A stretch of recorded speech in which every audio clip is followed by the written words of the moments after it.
What's up, guys? Welcome to Sexin and Flexin Sunday Night Live. We got Levi, my co-host. We got Jay, and then we got Connor from Las Vegas.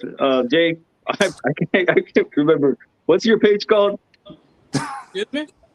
Your page, Jay's brother. Reptile Life, bro. Come on. Reptile Life. There you go. I don't know why I want to say Reptile Life.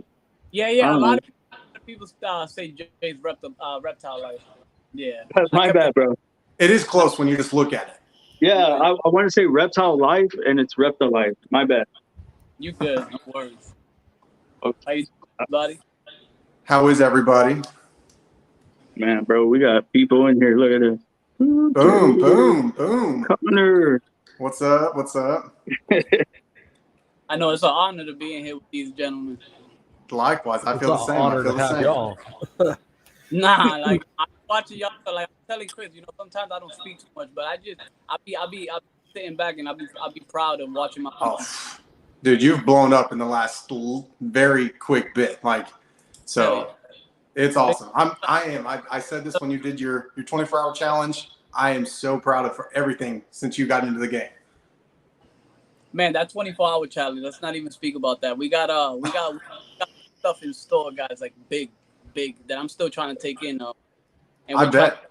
We're trying to get everything ready. After I come back from Michigan, I think there's probably going to be another trip before I do this. But I need to get connected with someone for the next fundraiser in the next month or so. Yeah, we're talking stuff that I'm gonna be honest with you, I would have never thought would like I'm probably one person that questions a lot of things because I never sometimes we dream a lot of stuff and when it comes to play it's like I can't even believe it. So as a kid I got from a troubled environment and then when I changed my ways for the better, I fell in love with this hobby and everyone in it. You know what I'm saying? It changed for so much, but it only shows how much you want your craft to put. How determined you are. But it has been the last 4 months been incredible, and we're just booming numbers. Like it's pretty cool. Overwhelming. I ain't gonna lie to you. Overwhelming, but it's pretty cool, man. I can imagine. It's been good. It's been fun to watch for sure. Yeah, man. I'm still trying to think about how I go in there every morning and I talk to the tortoise and I'm like, was you happy that 24-hour period? Because you kept going to a different corner away. I took up 95% of your space, but oh well, you got to do a little bit of bonding.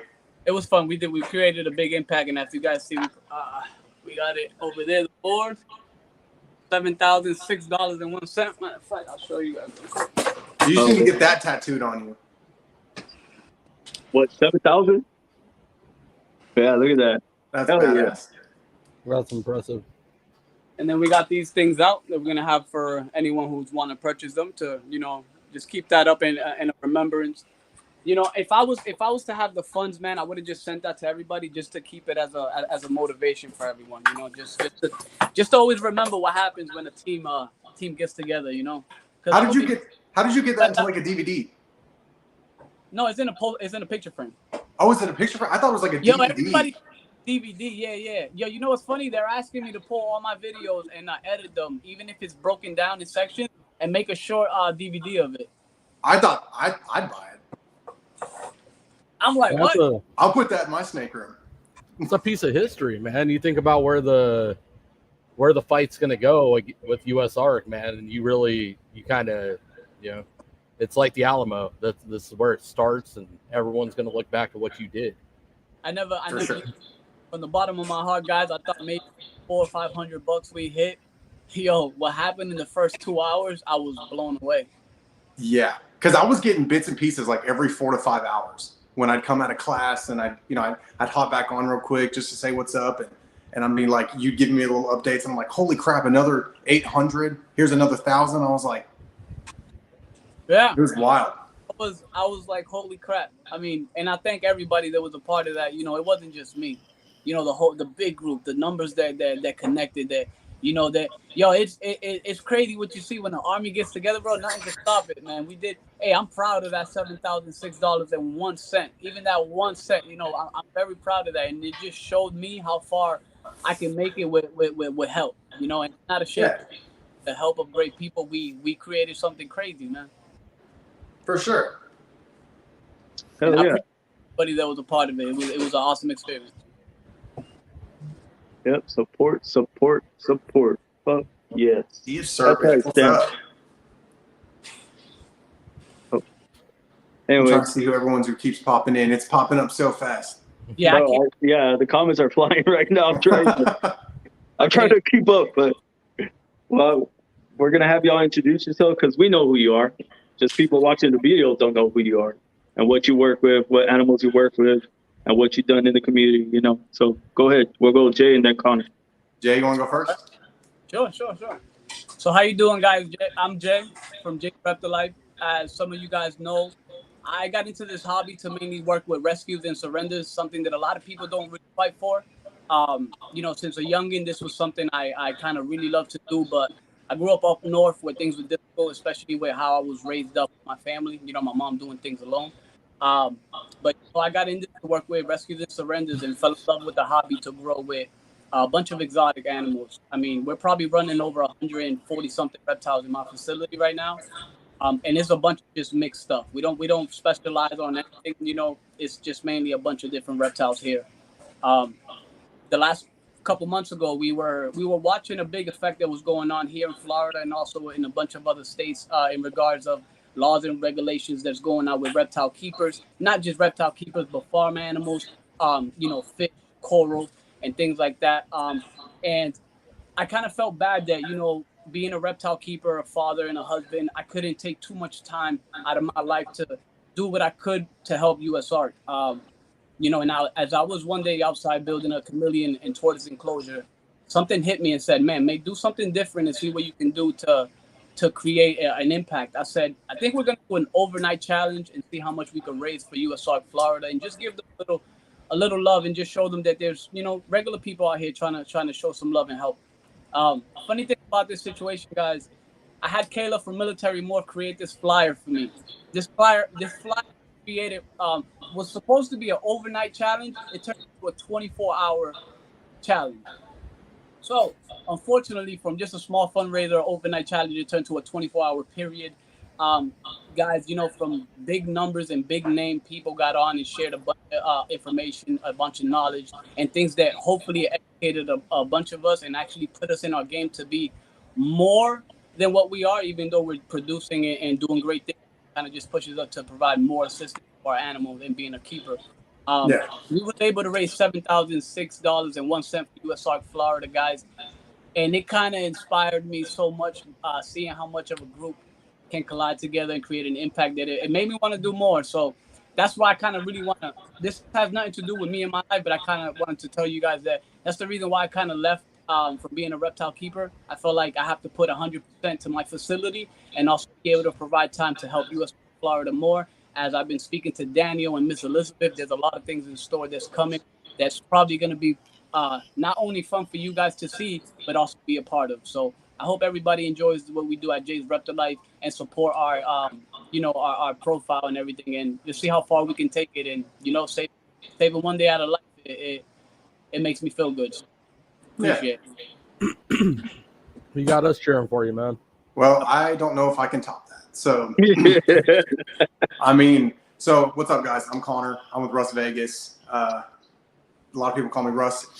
Call me what you want. But so I got into the game on complete accident, actually.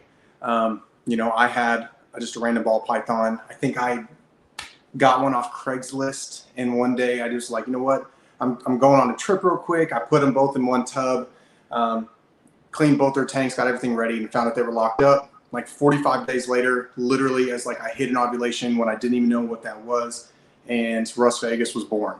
Had all normals, you know. So I think I sold them for like $25 a piece. I didn't even get to see any of the babies because I went to boot camp, so I didn't see any of my offspring from that litter, or that clutch. I mean, we're just talking about litters. But yeah, so didn't see any of those babies, but I used that money to, I think, bought like my first morph was like a lesser granite. But yeah, and then, you know, of course the addiction set in, and I just started buying everything that I couldn't afford. And so, yeah, you know, I kind of grew it up. The exotic game I can't even say just snakes, because it's exotics everywhere from birds to fish. has been so up and down, but the numbers are still so low. USARK doesn't really do much here because there's not really a giant problem. We are supporters of USARK. We have our badge and we have our things, and we just had the Show Me Show, and a lot of that goes to USARK, so all the ticket sales go to that. Yeah, so we would like to see USARK and more members of the specifically the reptile community, since that's what we're big into too. Come to our area, and speak on our behalf and speak to our Congress members, because right now that they are still trying to eliminate on what we can and can't keep. So a lot of the big constrictors we cannot keep at all, unless your grandfather did. So like my anacondas are safe, and my super dwarf retic is safe, but that's it. As long as I don't give them to somebody else, we're good. But just like Jay did, I've been wanting to do something like that here too, but it's kind of hard when our state kind of demonizes our hobby already. So it's hard to promote something when most of the time they're just going to be like, no, we're going to get rid of this. But yeah, so when it comes to other stuff that we keep, of course, we have multiple anacondas. We have our super dwarf. We're getting into carpets this year. I'm really excited about getting some carpet pythons. That's kind of my main focus this year. We're still going to have some ball pythons. We're never going to get out of that game. It'd be crazy not to. We're going to try to maybe get into corns. If we don't, darn, but I'd like to get back into corns.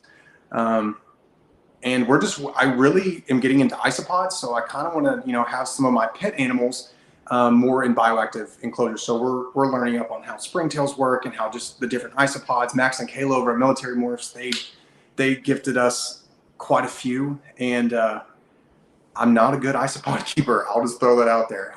That is a whole new ball game that I just don't know how to play with. So, but it's been fun. It's been fun to learn and talk to the bug guys, because I'm the newbie, just like a lot of people come up to me and, ask me certain things. So, but yeah, like my biggest thing when you're talking about numbers and big impacts in the game is, I got to work with Brian Barczyk, and I've been watching him since high school, and that was probably the pinnacle for me, getting to be on the vlog and stuff like that. Isoflora can help. Hey, hook me up with them, because like I said, I'm still trying to learn everything I can. But yeah, working with Brian Barczyk has been pretty cool. And some of the big guys in the game I've gotten to learn.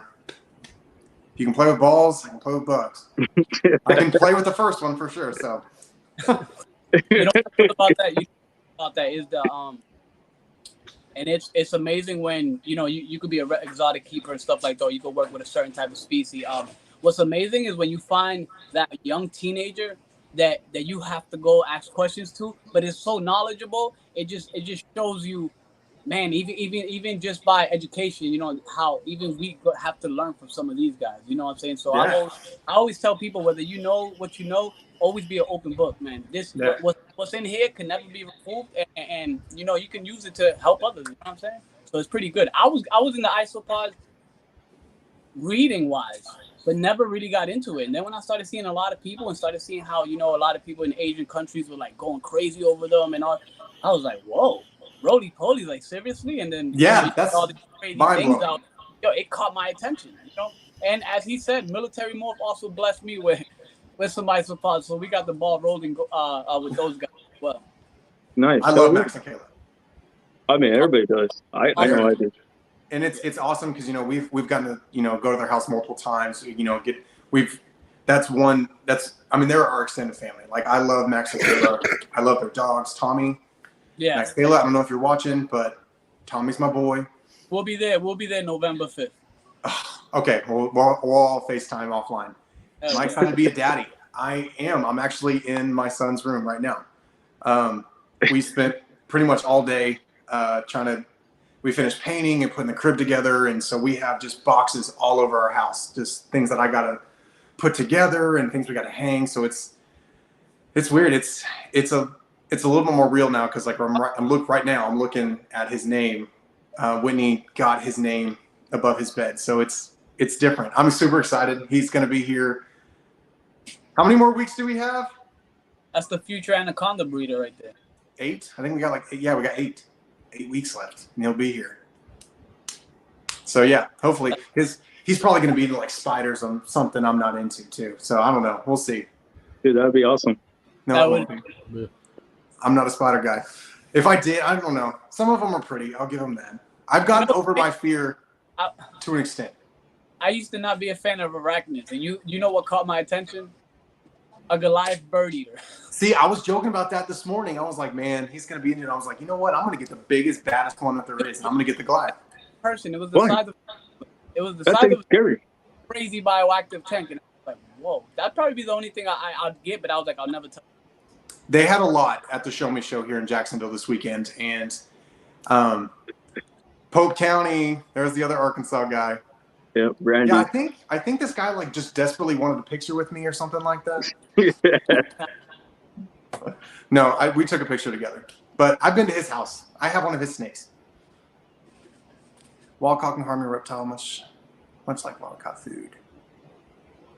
Yeah, no, I'm not getting anything wildcat. No. That was Connor back when I was a kid, keeping wild stuff.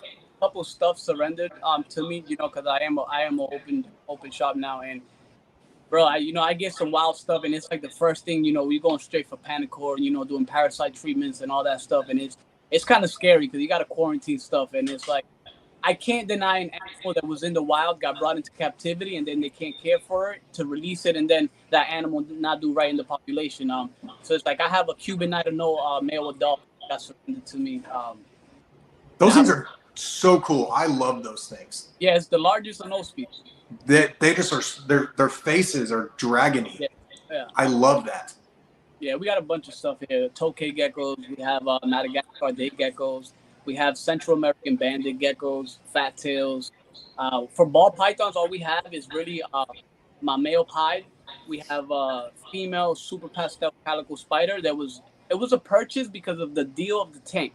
Guys, I don't mean to bash ball python breeders, but there's too many of you guys. I'm not going to work with ball pythons. I'm just going to produce the pieds I like because I like the look, but I'm going to give the room all to you guys who are working with ball pythons. But I really mainly got boas. I got boas. That's why we decided to. My man, I'm with you, Jay. That's why we downsized our ball pythons. So we don't have as many snakes as we used to. It's a very saturated field, and like I said, I'm wanting to get into other things. I've just done ball pythons for so long, and I've had to get in and out of it because of the laws that we have here. And we taking critters out now? No, you can keep talking, brother. So yeah, you know, that's the thing. We downsized our ball python collection pretty significantly. You know, and I took a hiatus from recessive stuff for a long time, and I'm talking a long time. Because like back when I got into pieds when they were really big, and you know, I had them to where I produced my visuals, and the pied market crashed, and there was not a 0% profit on that entire clutch, and I was like, I will not. I can't do recessives, and it burned me. I was so butthurt. I was like, So I did a lot of like incomplete dominant stuff and, you know, dominant stuff. I just worked with a lot of those combos. If they were het, awesome. But I was like, I'm not going to get into recessive. And now we are. So, you know, now we're working with a lot of albino stuff, hypo stuff, and pied. But again, you know, I've been gone for over half of a year from this October to last. And our ball python season might not probably be as good as it would if I was here. You know, my wife did great. Everyone's alive, so she didn't kill anybody. But you know, we didn't get to pack on the weight from the previous season. So everyone's at a healthy weight, but not a weight that I would like them to breed. You know, because they're gonna. So our season, we're still gonna have a ball python season, but it'll be later. So, but again, my carpets, that is my number. I don't care if I produce a ball python this year. It's gonna be carpets. All right. So we got to touch on that some more because you're speaking my favorite species overall outside the reticulated pythons at this point. Jungles are amazing. I had a 10.5-foot female. Yeah, we have jungles. I had a big girl. Yeah, I had to get rid of her because, you know, the size and all that to be able to build that proper enclosure for her. I'll just send you Maleficent. She's massive. Man. So yeah, go ahead, Levi. which one of the subspecies are you going to work with? Are you going to work with them all? Are you targeting diamonds? Are you going after Bredli? Are you going after coastal? Man, like that's another one. We're still. I just want to make sure I got 2 jungles. I wanted to see if I could do it. That is not a species that's heavily bred not in Arkansas. No one's breeding them in Arkansas. Missouri, there's probably a handful, but Missouri, you can get anything and everything in Missouri. And I know there's one breeder in Tennessee. I talked to him at the show. He is primarily a ball python breeder, and he was selling he was selling a jungle, and which I'm like, I don't need another adult male. I already have an adult male. I don't know. I honestly don't know. I've been fascinated with them for the last couple of years, and I don't know if I wasn't friends with you then, but I know these two. I got a nasty bite from my big female when I got her. I don't, just like he was saying, like we don't buy random people's snakes. I just don't anymore. I don't, unless it is something very specific and I know you. I'm just not buying a snake from a nobody. And not a nobody, but just like just someone off Facebook, I'm not doing it. But when she was like, well, it's this, I don't really know what it is. And it happened to be a giant female carpet. And I was like, I'm probably going to do it. And so we went up there. She said, oh, it's totally friendly. I was like, do I need a snake hook? No, you don't need a snake hook. Well, when we showed up to this lady's house, it was 3 hours away. So, I had to drive 3 hours back. So I was like, well, if you can hook me up, I'll come get it. So we did that. Well, this thing was on like three layers of different substrate. There was a tiny corner water bowl. There was nothing. It was just on bedding and just dried shed and poop everywhere with a heating pad that was under multiple layers of bedding and I don't know, it was like some kind of cloth over it. And so we got in there. Whitney was kind of like, "You're gonna get bit," because she was pissed, and she was in complete darkness to not. And so I was like, "I don't know how I'm gonna do this," and I took a nasty, I was bleeding all over this couple's house, and she laughed and she thought it was kind of funny, and I'm like, she got me right in here, in the soft portions. And she was just readjusting, and I was getting gaggy. I was like, I'm gonna throw up. About them is bite just a lot on their bite, dude. You're feeling that. I got they're kneecap. I respect her so much. They've got the worst bite outside of retics and green trees. So, and see, I've kept green trees. I've taken my bites from green trees, but there's just so much more muscle. Because her head is, that wide and, about that long. She's huge. But she was just in a bad setup. She's totally fine now. I can hold her, no issue. She's still scary looking, but, maybe you and I might have to talk offline. Because I'm super interested in carpets. That is my main focus, is just getting more into carpets and learning the different localities and all that stuff. And I saw someone say something about carpets in the comments. I was gonna say me or Fry, man. Fry is I talked to Fry. And then I have carpets out there. Well, I talked to somebody, and I think they told me in Celsius, because the numbers were drastic. They're like, yeah, get it to 55, and I'm like, 55 degrees, that's freezing cold. But whatever, 55 maybe the. But yeah, so I talked to another guy. He was like, "No, man, 72 at lowest, or 70 at lowest, 72 at max." And I'll hook you up with a carpet, because hopefully, if I can breed ball pythons in my sleep, I can do some homework and I can breed carpets.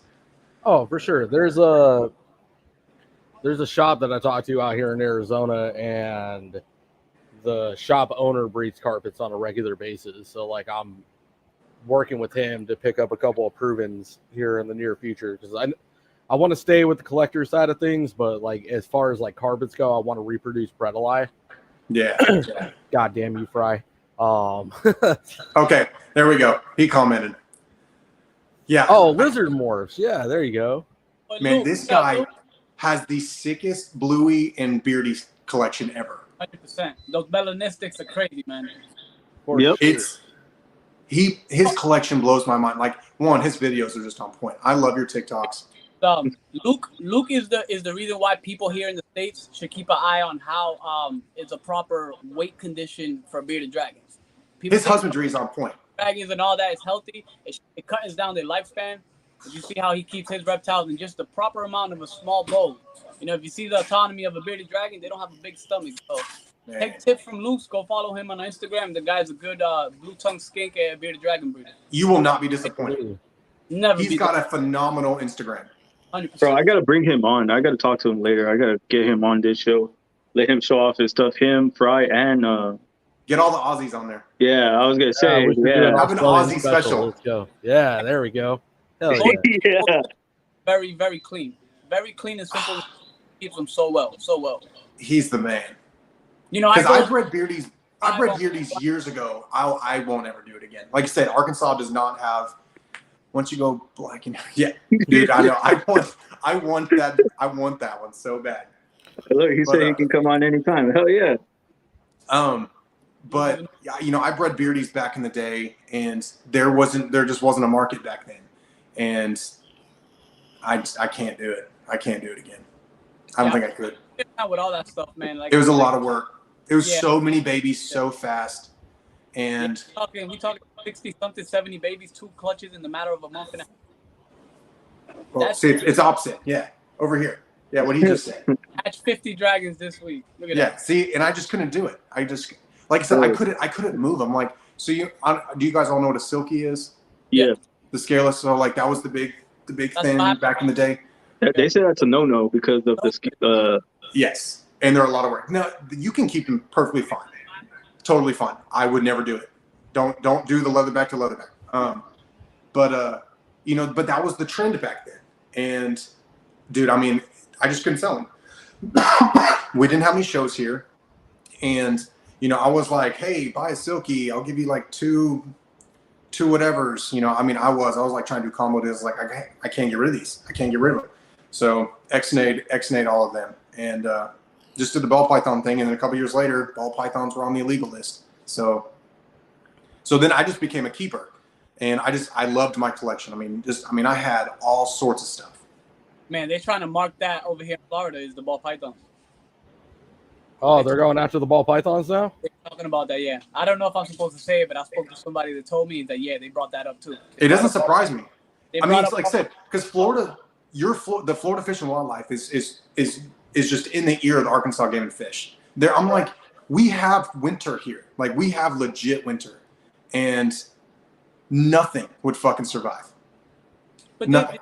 Like this, there's some stuff here, even in the summer, it can't survive here. And certain animals have got to be cool to survive here in Florida summer. And then in Florida's cold fronts, there's certain animals that by the time that hits, they won't make it. They won't make it. You know, it's just kind of understanding. You know, we see this only as a one-way street for these guys. They're not trying to listen or hear no opinion, man. It's crazy. Smurf, these people flex. I already did. I got them. You know, yeah, it's just insane. And that, again, like, that's the thing. It's like, I'm glad the Show Me Show is doing what's up. I'm glad that people are coming together. Like, you know, I'm now in the fish.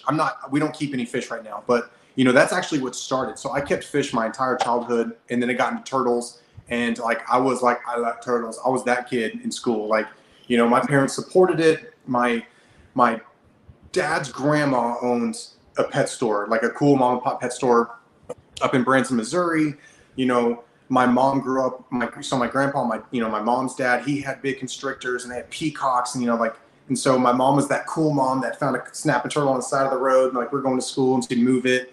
And so it wasn't a huge surprise to my parents that I was that crazy critter kid. Like, you know, my brother wanted to play the guitar, and I'm over out here trying to catch, you know, anything I can outside. You know, my brother and I were 2 days apart. That was me. And Adrian wanted to play the guitar, and I wanted to be outside catching stuff. Dude, I was the Puerto Rican kid in underwear, the Power Ranger underwears outside, fighting garden snakes. And yeah. And, you know, so it wasn't a big surprise, but, you know, I had good grades. You know, I was just a good kid. So, like, my parents were like, hey, he's not doing anything bad.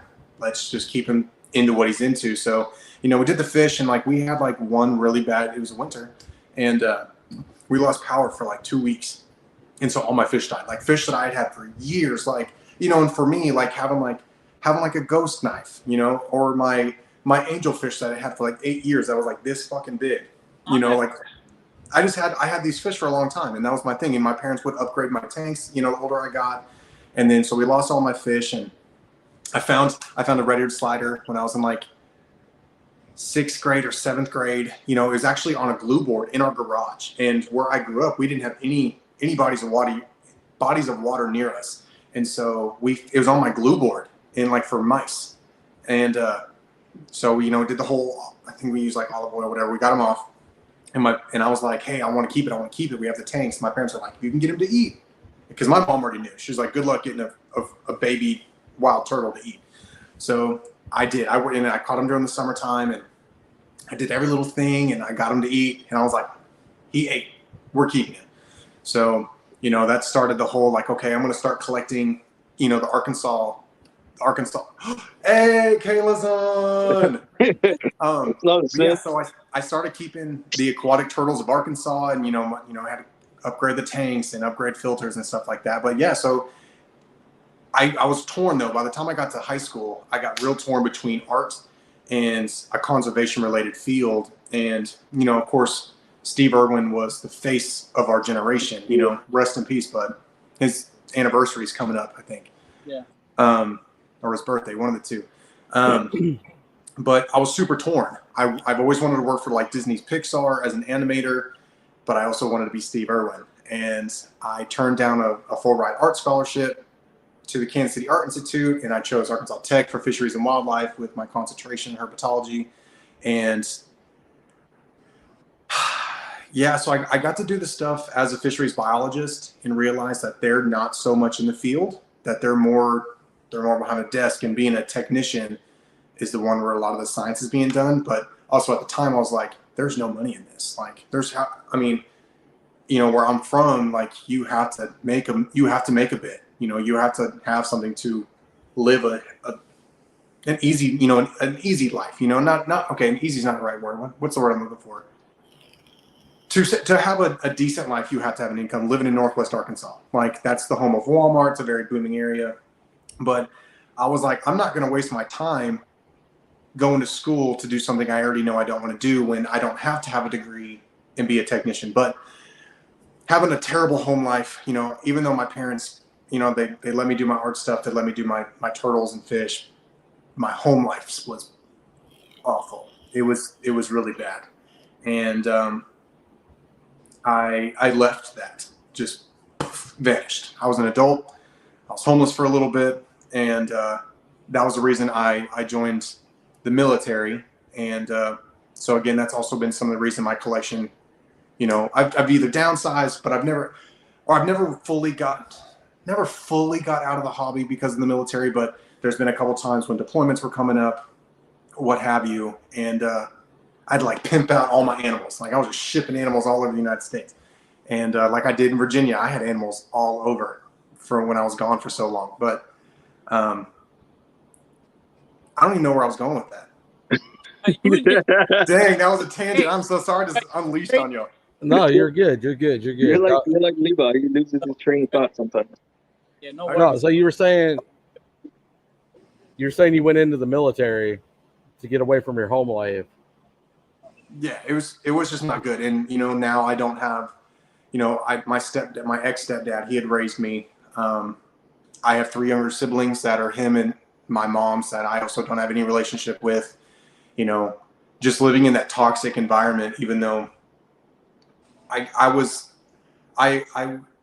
had an easy life as far as like I was very blessed. You know, we didn't struggle financially, but my stepdad was just an awful human being.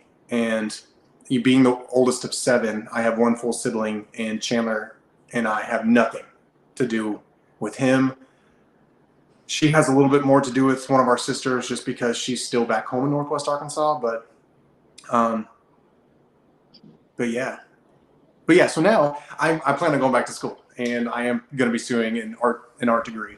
So okay. Yeah. I'm going to college at 30.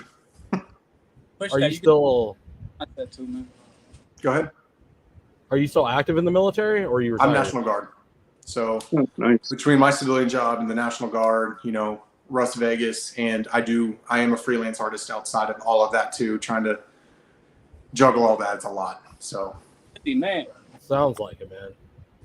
And I'm about to be a dad. So, yeah, trying to. Good luck. That's a full-time job right there, being a parent. I'm a father, you know what I'm saying? So I know what that's like, you know, especially starting at an early age. You know what I'm saying? I mean, I appreciate a couple things you said, Russ. To be honest with you, I kind of could relate with you. You know, the lifestyle growing up. You know, but my income-wise, where I came from, you know, it was very hard. A single mother trying to raise 5 kids, it was hard, man. Like, you know, I wore handouts, which I was never embarrassed about because I was always a happy kid. Like, I wasn't troubled until I passed middle school, you know, but I was very, very, very happy for what I had. So even just having my mom and her providing, you know, for 5 kids and being mom and dad was amazing because it showed me that, you know, how hard a woman can do it. Us men have no excuse to say on anything. You know, we see women raising kids, taking care of a household, you know, going to work, multiple jobs, coming home, doing the same thing. We can't come up and make excuses, you know. But I left almost at 16, you know, being the fact that I had to discover how to be a man on my own. And it was tough. When you think you have friends, be at a bad predicament in your life and see who's your friends. You know, everybody that said, man, you could come stay with me, shower here. I had a park bench that was my best friend, you know. Yeah, I mean, I had no car, no job, no cell phone. I had nothing up north in the cold, you know. I had nothing, but it gave me that motivation. Like, bro, you got to get up and do it, you know. Yeah. I remember getting my first job at Kmart as a bike assembler. You know, just sitting in the back because I was always shy, so I'll sit in the back, build bikes, ride them out, test them, put them on the floor. But the kid, you know, I was always big. One of my cousins, he lives in, I think, Pittsburgh now, but he works with boa constrictors and burns. And when I was a young kid, I was never allowed to be around the adults and stuff like that, but I used to see from afar a lot of snakes. And that's what used to get me to get a lot of garden snakes. I always thought these big snakes I had was the garden snakes. So I kept garden snakes. And I'm like, why do these things don't ever get as big to figure out, you know? I had a garden snake that was not getting nowhere My close. snakes are only this big. Right? I was gonna say. So I fell in love with ferrets. My mom kept like into that with my mom buying one. I fell in love with her, and then, you know, that was that we worked with until I became an adult, guys. So from me having this passion and dream as a kid, I literally put JRL to work and really hands-on work with reptiles at the age of 29, almost 30. Almost 30. And now we're running this facility for 4 years almost. And, you know, we're doing good. And that, hey, I remember that whole situation with that anaconda. I was so happy to hear that came from you. I was like, I couldn't believe that whole thing. I was like, that's amazing, man. And then to watch it all on YouTube and everything, it was amazing, bro. Yeah, you're telling me. She still has a little bit of her scar, okay. Her umbilicus, right there. Oh, damn. Oh, right. Because I think she's had about 5 sheds with us, but she eats. I mean, a lot of people who have bought Jazz's babies from Jazz and Ivy's babies have hit me up. So, you know, I've gotten to see like some of her siblings, and it's been pretty cool. But she is getting big. She eats. So I have a couple critters that I brought up here since the snake room's downstairs, and I would have just sweated if I was downstairs. Yeah, she's getting real big. She's definitely bigger than the rest of the anacondas that I've seen that people have gotten from this litter.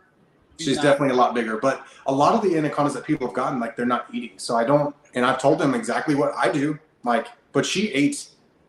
Max and Kayla, didn't she eat at your house? I'm pretty sure she ate at their house because Jazz ate at the house.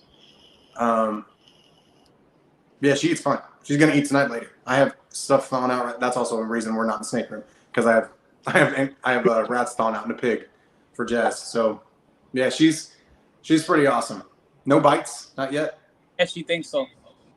But she's gonna be my little garter snake. She's gonna hopefully be a giant one day.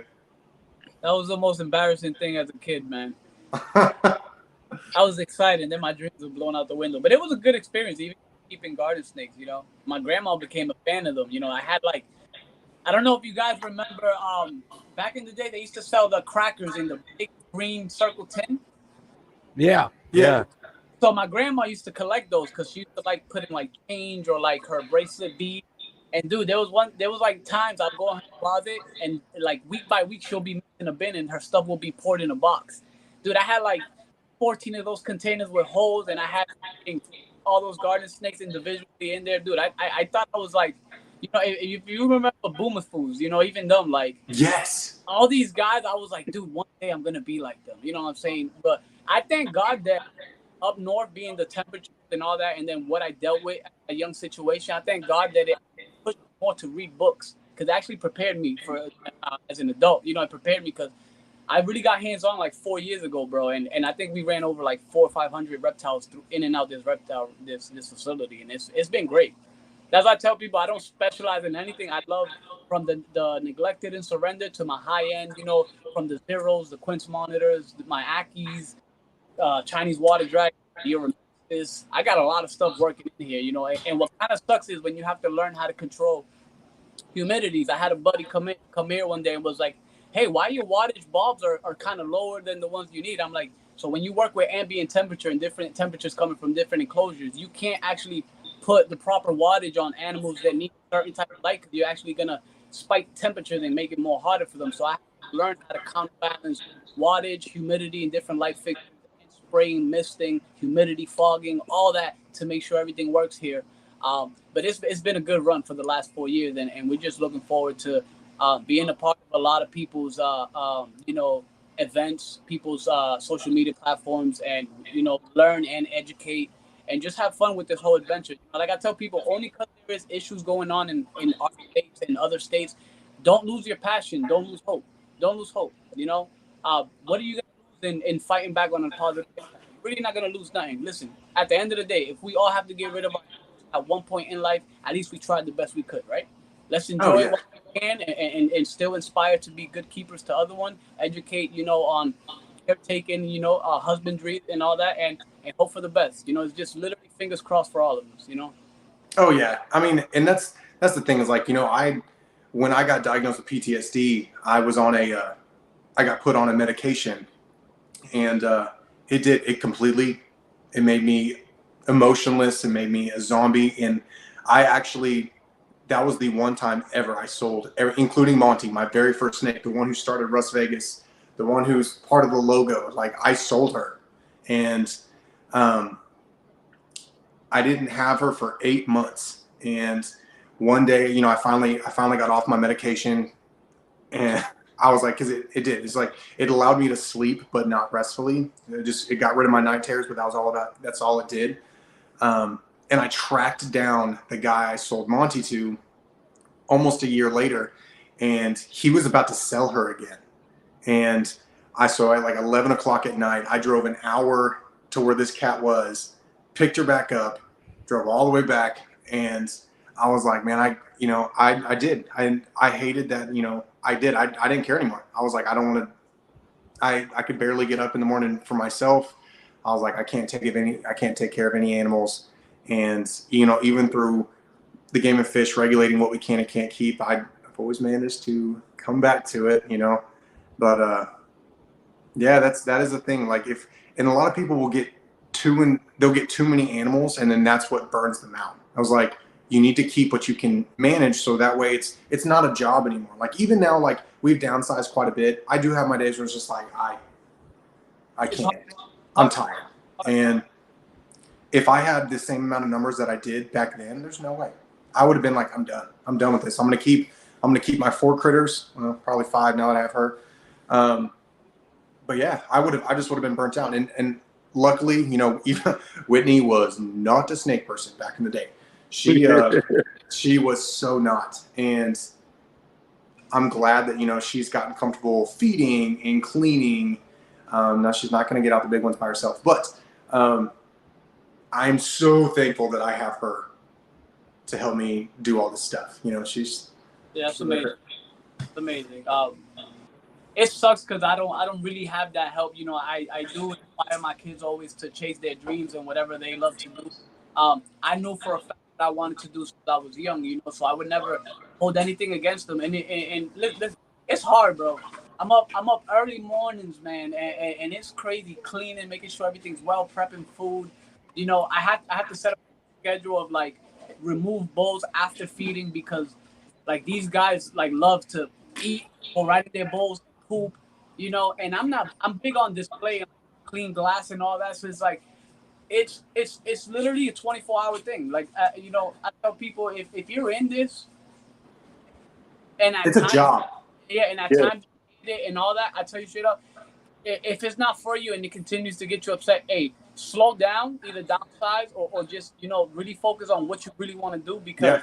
remember these animals are innocent. They never asked us to do anything for them. We could have left them all alone. You know what I'm saying? Yeah. And I kind of put myself on the discipline every day, and I tell myself, listen, you better go how you worked yesterday. You better do times 10 tomorrow. So I try to discipline myself and finish force myself to even become more because, like I said, you never know what life has in store for you. One day you could be here, one day you could be gone. Yeah. Like there's already lists of like animals that if I go, you know, people I plan to send them to, you know, and stuff like that. Because if you guys don't know, I'm also prone for epilepsy. I get seizures and all that.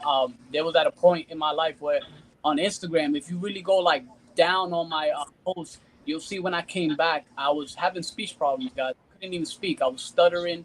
I was going through depression because of my epilepsy medication. You know, I couldn't afford $2,000 of a medication every month. Things were wild for me, guys. I could tell you at that point, I felt what you felt. I felt like giving up.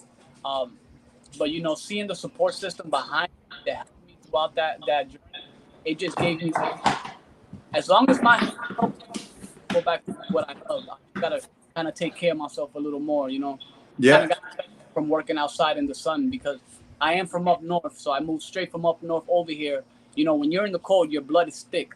When you come up to the heat, your blood starts thinning out. So I kind of just literally threw like a hot pan in cold water and bang, I baked myself, and I caused an effect to my brain.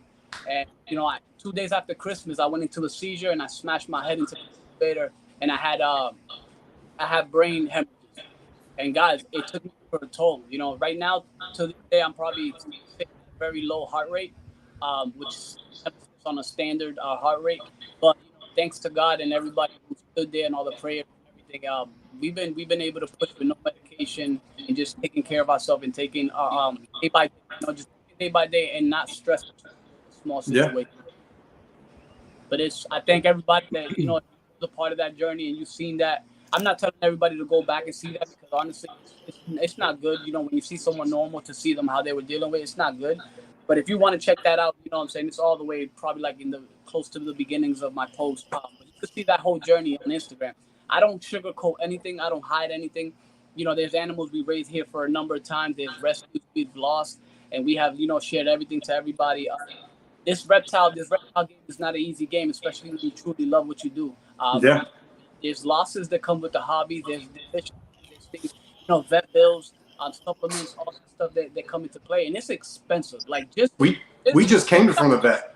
just from bugs, I spend almost $200 a week. That's not supplements, substrate, you know, stuff. That's without wraps. That's just like mealworms, superworms, wax worms, and hornworms at times. You know, that's just for the numbers that we have here. My leopard geckos eat over 1,000 worms a day, just the gecko species. You know what I'm saying? So just imagine, you know, but we still strive, you know. So I thank everybody who supported my journey since the beginning and has been there as a big support system. There's people who donated to help me out with, you know, believing that I could do this on my own. And now we're opening up to start selling feeders in the next couple months. We got a rat rack that we're gonna start feeding rats. You know, we're hopefully gonna try to be a self-sustained system, but also be able to provide. Because I'm the type of person that if someone hits me up like, man, I got this much this week for my animals to eat, I'm gonna go out my way and go deliver you some feeders. You know what I'm saying? Just be like, yo, give me what you got and don't worry about it. I'll hit you with this. Just to motivate people to still try to give their animals what they need. You know? That's going to be definitely something in like the next house is we don't have the space, and I'm not going to just put like a random shed in my backyard to do that. Like I do not have the space to do rats, and honestly, if I did, I probably would have to bring on somebody because you know we just go through Perfect Prey. It's so much easier just for us to get that many rats, that many big rats, because you know if we get big rats, like we're wiping out people's breeders. Yeah, rats. I don't want nobody to hit up my Instagram and think I'm going to sell rats. Rats are only going to produce a small colony, be able to have some in the freezer from pinkies to fuzz all that cool stuff, because I do have a bunch of monitor lizards, some that are big, some that are growing up. So I just want to be able to provide. So no, I would not be selling rats, but other feeders I will have in stock. Yeah, and like we have our one monitor. Oh, he's a psycho. My mangrove monitor. Man, monitors. I have no positive things to say about my mangrove monitor. He is a absolute wreck. And okay, mangroves are assassins. I had a female. I had to get rid of the word. I'm gonna keep I'm not getting rid of him, but I mean he's getting better. I've talked about Manny in the past. You know, definitely not captive bred like he said he was. There's no way. I've worked with monitors in the past. Like for me, like I'm not getting any other lizards until I can get Manny chill. Yeah, mangroves are 95% wild caught. I believe it, but he was captive bred supposedly. He might have been captive hatched, but he wasn't captive bred. Yeah. I use cold-blooded cafe and Rodent Pro. So we used Rodent Pro. I saw the comment real quick. We used Rodent Pro for a long time. I would look at Perfect Prey. We used them for years. I would look at Perfect Prey. They're out of Florida. It's a if it fits, it ships kind of thing. The rats are super clean. I know Rodent Pro's clean, but I love Perfect Prey. But yeah, our mangrove, he's a psycho. My Savannah's like that. I got a young Savannah over a foot long. He's something else. I do not want another psycho. I love animals that kind of put me to work more with them. I don't like getting torn up. You sound like Levi right now, Jay. Like I don't know if people have kind of show you a little bit real quick, because I am in one spot here where I have all the snakes and stuff, but I'll show you a little bit of how the room kind of looks like, guys. Don't mind it if it looks a little bit. Well, it's not even a mess because I cleaned it, but that's a man cave. And we right? have the next fully bioactive tank, all natural, that we're gonna work with, just excavating it. That over here, the Savannah Haunted I was telling you about. I love Savs though. Yeah, Savs are sick. Savs are like just chill bearded dragons, but I like the way they eat. Yeah. They eat ferocious, but man, they're so chill. They're one of the few monitors that speak through emotion and their look and all that.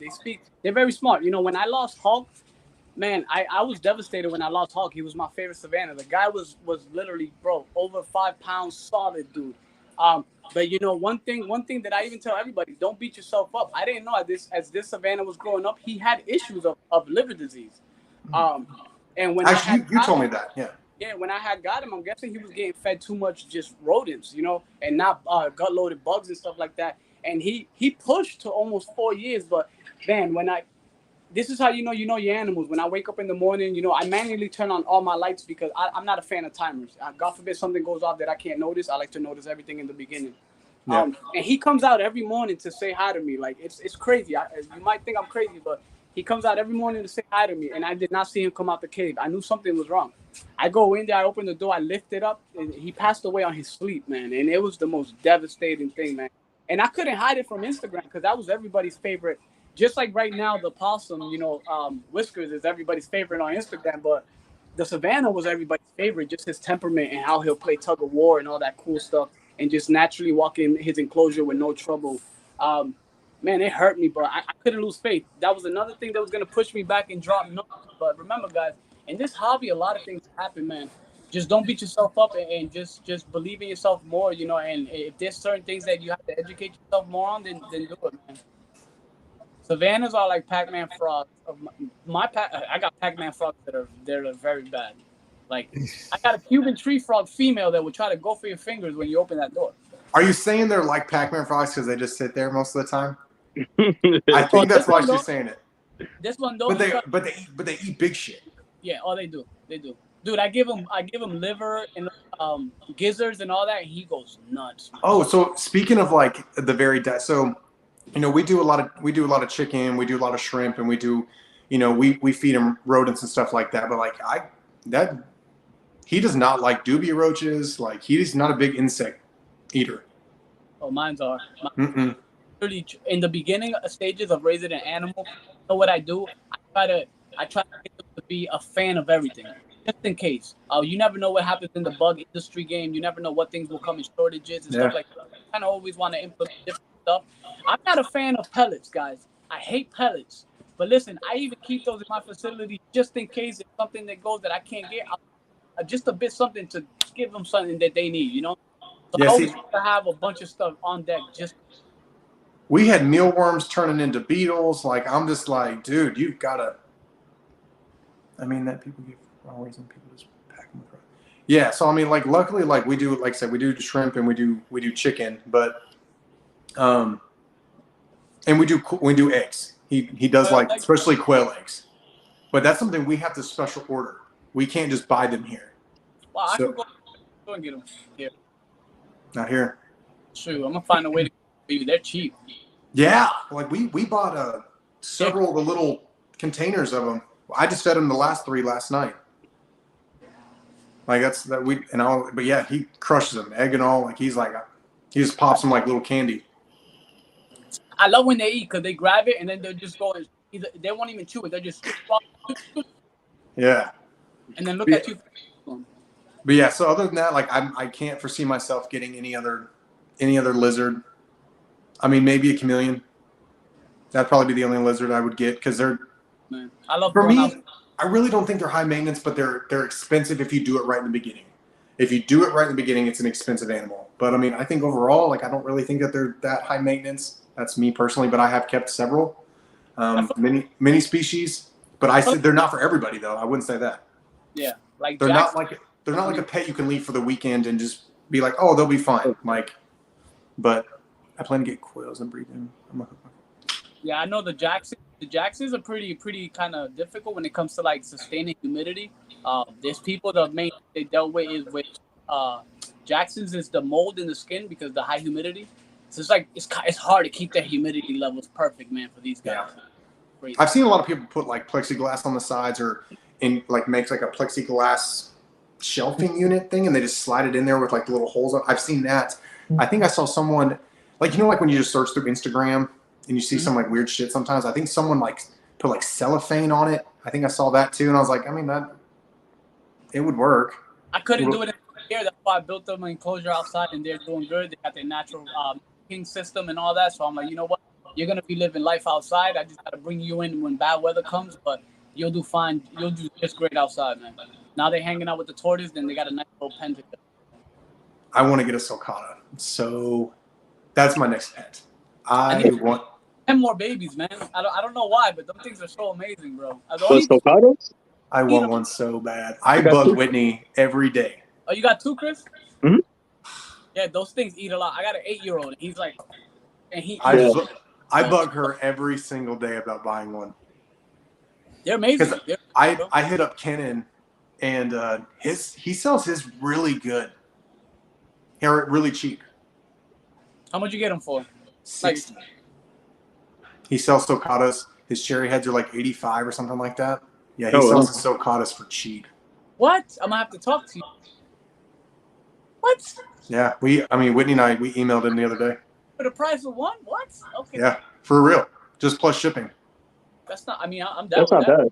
I don't have anything to put a sulcata in right now.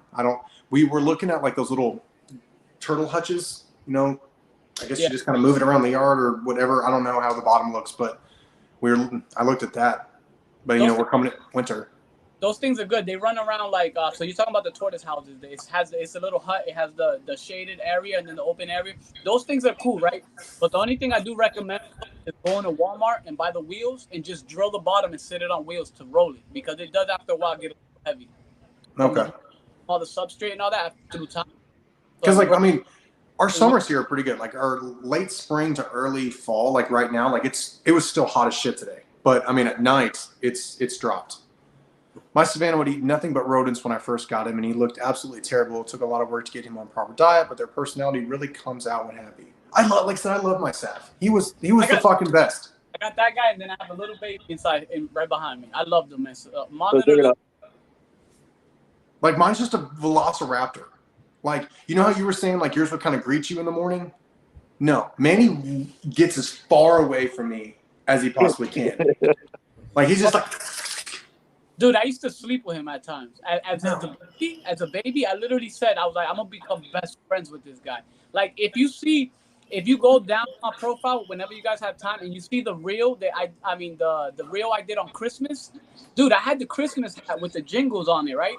And I opened the glass and I was talking to him. He forgot about me, but through his face expression, he was like trying to learn and understand the sounds. Like he was like licking, you know, obviously because they kind of can't evolve like that. So they're like, he's trying to get an understanding of what's going on. And then when he did, he just forgot Have a good about it. night. He looked at me and licked me and just closed his eyes like, all right, we're good. You know, because he felt a little threatened, but he wasn't trying to show it to me because I wasn't a threat to him. It was the hat, but he didn't understand it because the hat was on me. You know, it's crazy. If you put your human thoughts and kind of work it in an animal's field, it's kind of crazy how you see how intelligent they are. Yeah. It's nuts. Every little thing that freaks him out restarts all the amount of trust that he had. Like earlier, like when I was feeding like just a little bit of chunks of chicken, just because I didn't give him a big meal yesterday. I mean, I can now open up the enclosure and he doesn't just automatically freak out, you know, and I'm over here like, all right, Manny, it's time to eat, you know, making a little pop sounds. And he just looked at me and just kind of looked. And so it's like, you know, we do that, but like one day, say the door on the reptile room slams, we're losing all that trust again. I'm just like, that happened here with my Ackies. But they slam the front door, they go nuts in there and close. yeah, it's just, and then I got to rework with him all over again. Then he's scared of me, and he likes when Whitney's in the room, like he just kind of freezes and just watches her. I don't know. He likes her, but she's definitely not going to handle it because he'll shred your arms up in a heartbeat. Like, he's got nasty claws. He's terrifying. I'm trying to get this girl out. She was sleeping. I didn't mean to bother her, but I wanted to show you guys the newest picture other than the ball python surrender. This right here, we have a feed monitor. Is it a peach throat? No, quince monitor. Okay. Yeah. Oh my God, I'm trying to be good with the camera here. He's a young Where are one. these from? Indonesia. It's pretty. Yeah, beautiful. So all this bright color and stuff like that, you see it as a young one, but as it becomes an adult, it'll be more in the like tan color, and then the back everything will turn like black and white. They're amazing, bro. They're amazing. They're good arboreal animals. Also, they love water. Pretty cool. Smart animals as well. That was the new pickup that we got, and I'm probably gonna go to Wild Cargo Pets and buy those adults because that's what I'm doing right now. I'm not big on breeding a lot of stuff. I'm working on inventory, making sure I have everything I need for the future, and then we can start working on everything then. So that was a new pickup there. We got some other cool stuff there. We got male zero right here. We got a bunch of babies. You know, we got the rankings. You know, the short dragon that doesn't grow as much. We have red hypotranslucents, zeros. We have German giants, citrus blue barbs, reduced scale hypos. We got tokay geckos. Right now, guys, we actually seen that we don't only have one clutch of tokay geckos. There's another clutch she just ate. So we have 4 total eggs on tokay geckos that we be expecting over 100-something days of incubation inside that natural enclosure. Nice. Yeah. Yeah, I had a bad situation last year, man, that affected me bad. I've been doing a lot of research on tokays and how to, you know, get them to captively bred. But dude, I had over 12 tokay gecko eggs and bad power outage that it baked all my eggs. And my tokay gecko eggs, I lost every one of them. It was a sad situation. That's your yellow anaconda, right? Yeah. So this is Mickey. This is our younger yellow. Beautiful. Yeah, so he's Mickey because he's got, where's his Mickey Mouse? I just saw it. There it is. There's his Mickey Mouse. Oh, that's cool. That's so pronounced, like it's I love my greens, but I think yellows have a little bit more of a special because Sephora was my first anaconda, and I've had Sephora. Sephora's like 9 years old now, and but his temperament is so much better than Sephora's. the one at Wild Cargo Pets, man. The yellow anaconda, she is the worst. I don't know how you do that with that one, man, but the one at Wild Cargo Pets, she is the worst. She'll try to murder you, bro. Yeah, so Sephora, when I first got Sephora, like probably I had him for he was a couple months old when I got him. But for the first like year and a half of me having him, yeah, no, it was a yellow anaconda all day. Him, totally chill. That's amazing. I don't trust. I probably could still kiss Sephora on the mouth, but Sephora used to do a lot of shows. I won't do that. I won't do that, but I'll give it to you, man. This one's Whitney's favorite. I love yellow anacondas. They're beautiful. These are my favorite. I mean, I love the iconic green anaconda, but yellows have my heart. Russ, do you talk to Megaconda? Yeah, sometimes. If I have anaconda questions, like I was talking with Andy Wickstrom and Jesse, I cannot pronounce Jesse's last name. They're also anaconda breeders, but I haven't talked to Megan in a minute. But yeah, if I have an anaconda question, I definitely go to her. I mean, she's the queen. She's the queen of the snake world, in my opinion.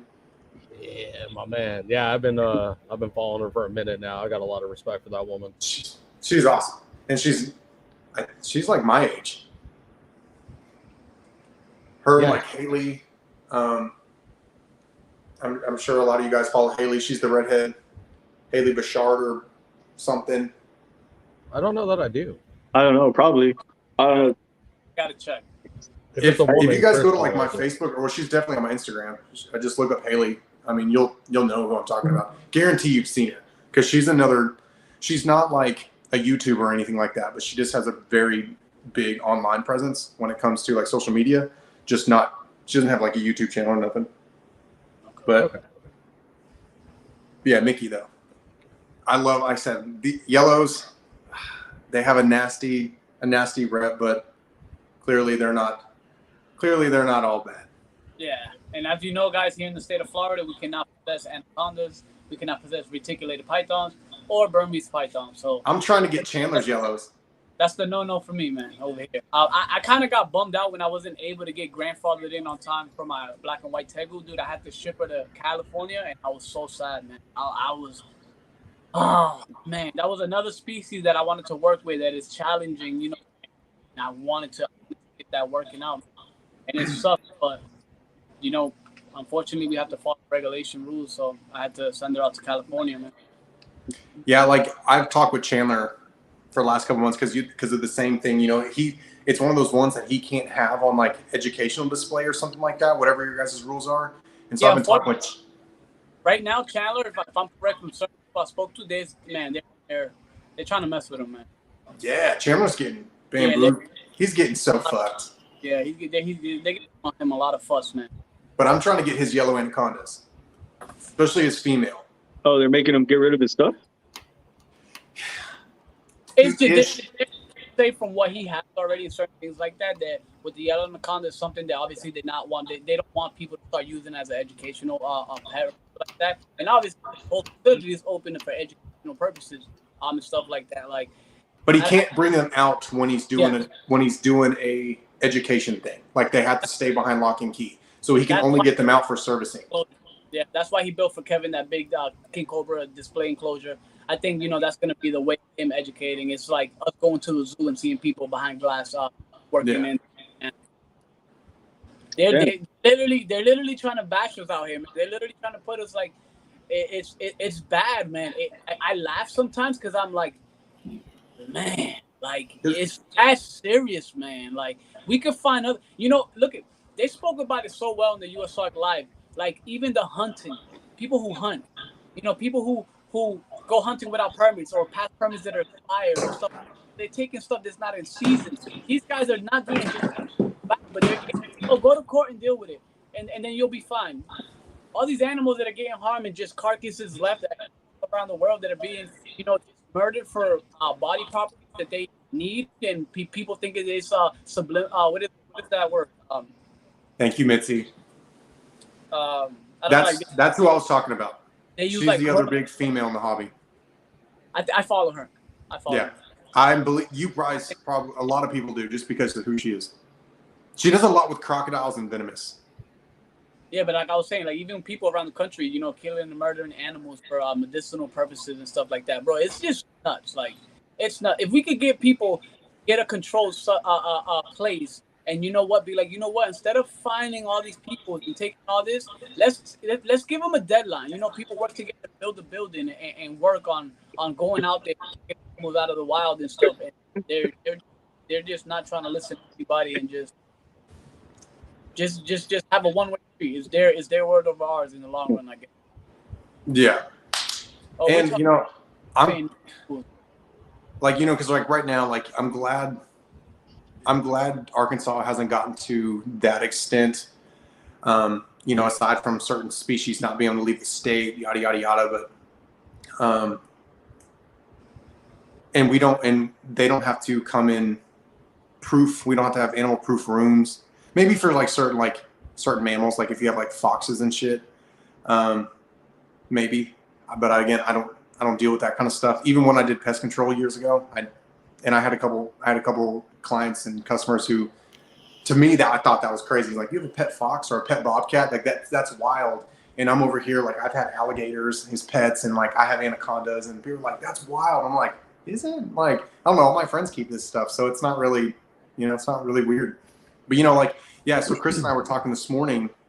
What Jay was just talking about. I forgot. I started talking. Yeah. Oh, well, it was just about like, you know, just bad mouthing. Like, Oh, 100%. like I don't follow nerd in any way, shape, or form. Like I said, I've gotten really close with Chandler, and you know, he's one that I talk to pretty regularly now. And you know, he's a kid. He's like 23 years old.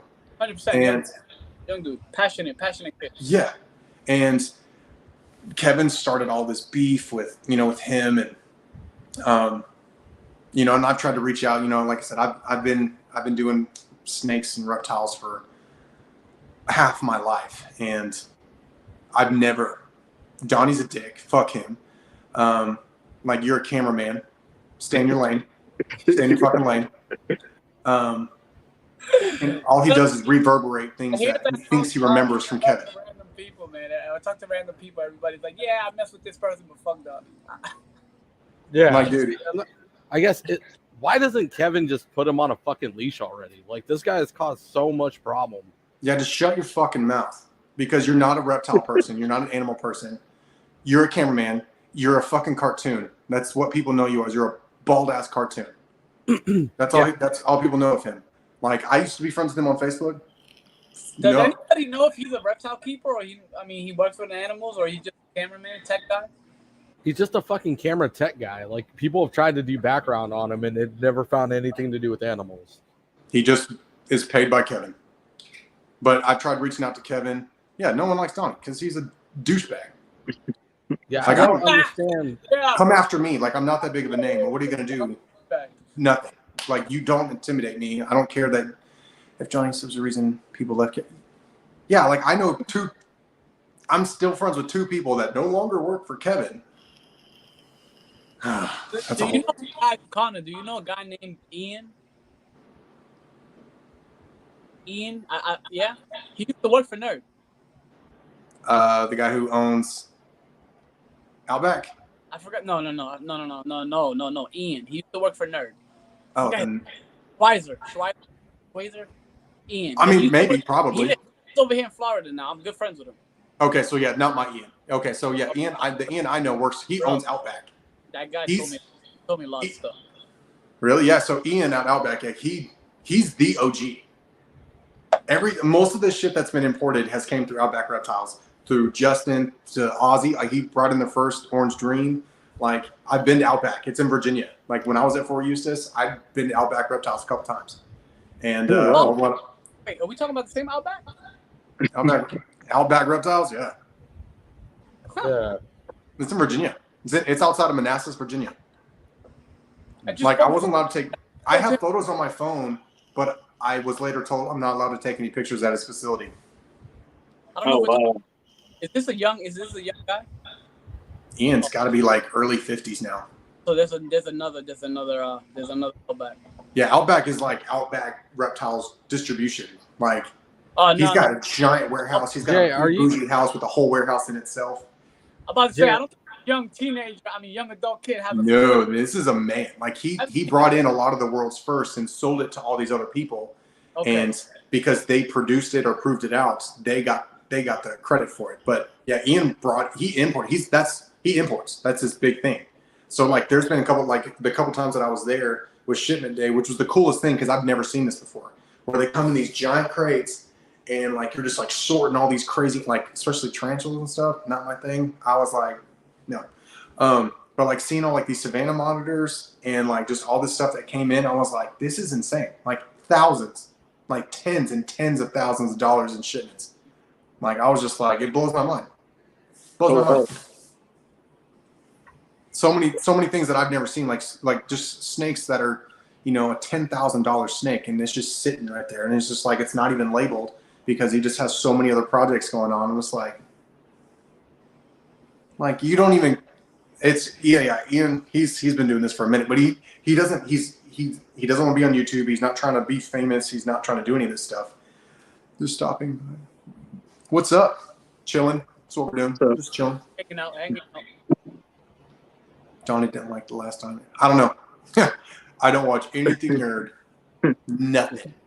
See, I still have respect for Kevin for what he's done. Yes. And you know who he is, but as far as like letting Donnie just do what he's doing, like I would love to bring Kevin on to question him because I don't like Kevin's methods. He's not a vet. He's not a doctor. Like he does a lot of stuff, and he's just if you don't agree with him, he makes you feel stupid. And a lot of people who I know, a lot of the bigger dogs who've been in this game for a minute, they're like, yeah, we just let Kevin talk. And that's not okay. Just because you're a nerd, just because you're Kevin McCurley, and he's all about, we're always learning.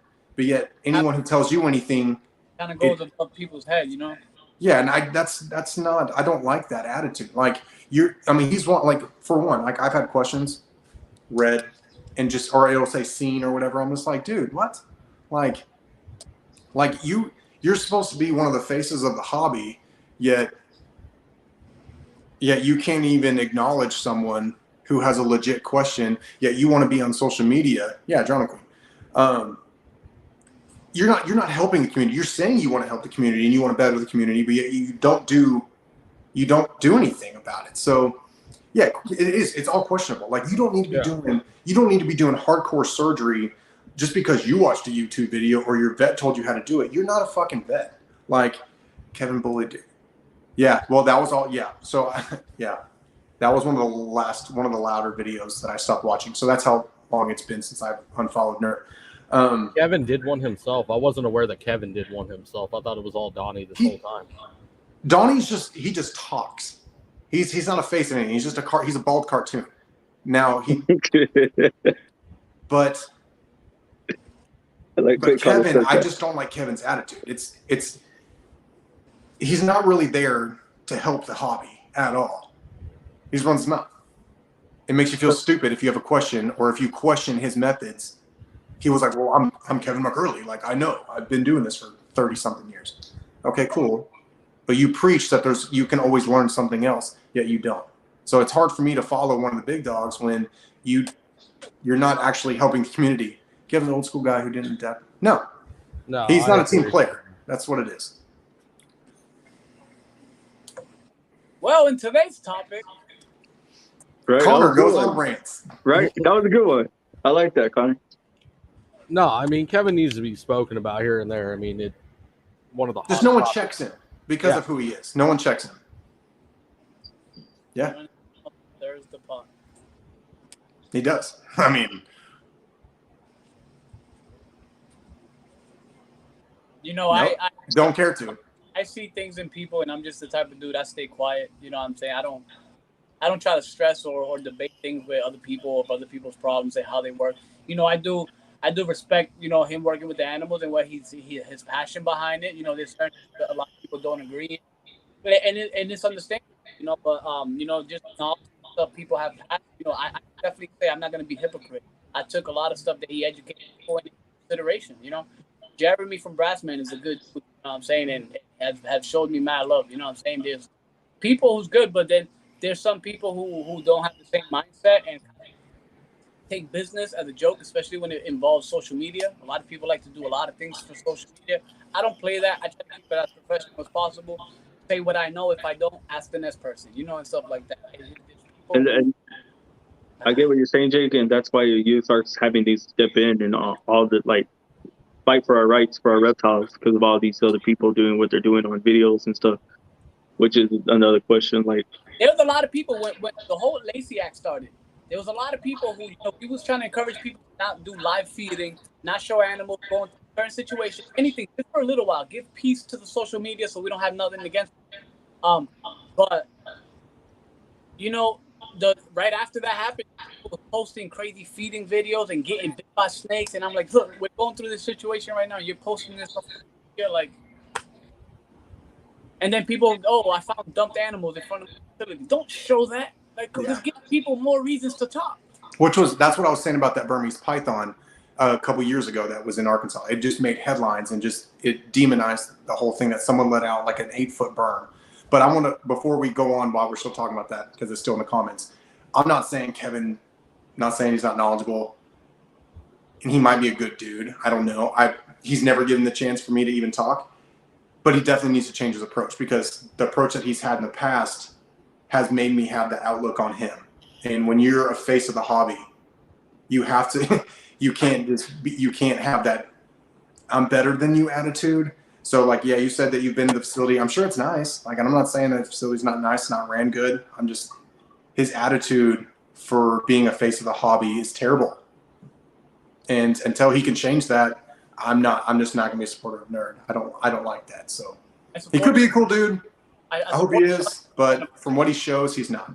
Yeah, nah. I respect what you're saying 100%, and maybe there's certain things he should change to give himself a bad view over social media, because you never know. He could be a wonderful person, but just the way he acts. And I did read in the comments something about he did bash somebody's reptile page or something like Derek's that. Reptiles, yeah. Things like that, especially with people that've been in years.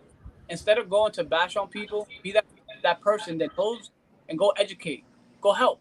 Yeah, because I mean, I've watched him and Brian like back in the Snake Bites TV. I've been watching them since I was a kid. But is that and now that I'm older and I've kept some stuff, like, and I've been able to meet and talk to some of the other big dogs. I'm just like, you're just, yeah. I mean, great power. Yeah, I mean, Spider-Man. Right. I was gonna say that Spider-Man. He needs to change his approach, because it's not welcoming, and he does some hillbilly shit in where he works, and like, I don't think he needs to be operating on his snakes. Like, you're not a veterinarian. Don't be teaching people how to do this stuff. Don't walk people through like, oh well, I have a cyst, and go cutting in on your animals. Like, don't teach that. That's not a video. That's clickbait, and I don't like that. I saw that, yeah, and that's another thing Billy was talking about. He killed his cobra. I'm standing by that. He killed his cobra. About clickbait, like, or not, it wasn't Billy, it was somebody, I can't remember who it was. Yeah, they were like, clickbait sucks. Like, it sucks. Like, why do people use it? Why? I mean, I get it. It's for views, but there's an algorithm. There's an algorithm that goes on in social media, right? So when you're big and your numbers are going high, and then it gets to a certain period in the social media platform where things are kind of decreased, people do a lot of things on clickbait to bounce their account back up. And listen. Then again, I don't have no place to speak on anything, but I feel like if you're a keeper, especially a keeper, keep it blunt, especially if you're running a social media platform.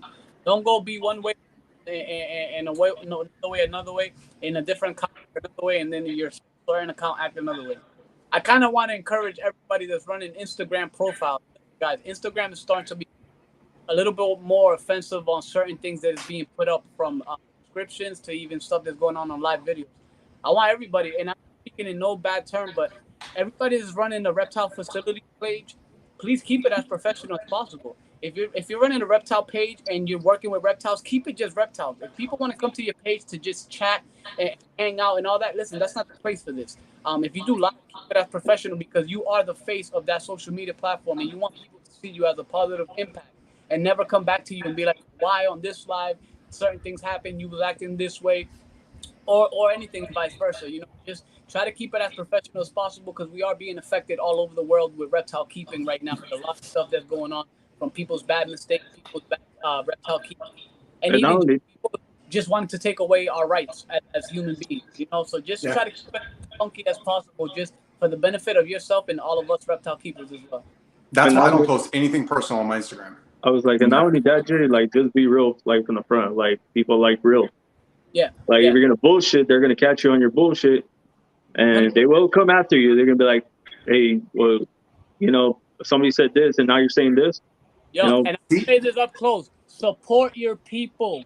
Stop going and supporting those big names that don't know you. Support the people that's by your social media platform that's been watching you for years. We need to stand by a team. We need to help. You know, I get mad when someone's like, "Oh, I want to go buy this snake," and you have it. I'm not speaking to me. I'm just speaking in general. And you have it, and this person's like, "Nah, I want to go get it for this person because he's a big name." But I thought I was your friend. We're supposed to Yeah. help each other out. This is why you see that not even families will support your business or your dreams. It's always the people you don't know. Guys, we're here as a team, as a family. Let's help each other, you know, support each other, you know, push each other to strive more in our dreams. You know, we're here as a family. We're not here to fight or battle against each other. You know, like it's not you're not win from battling with anybody. There's a lot of room in this reptile keeping for a lot of people. We gotta know how to run this right. You know, Yeah, support the blonde pedo stash, even though I have a beard right now. yeah, I miss you with the big stash, bro. oh my It God. comes and goes. This is like the longest my beard's been in Every a time you long have time. a stash, I'm just over here like going like this to mine. Like I wish I was a cat and he was here. I'd be like, Oh my God, guys. stash, bro. That's my guy, though. I appreciate you since day one, Connor. You've been a good part of my page, and I appreciate you, man. I mean, all love over to everybody here.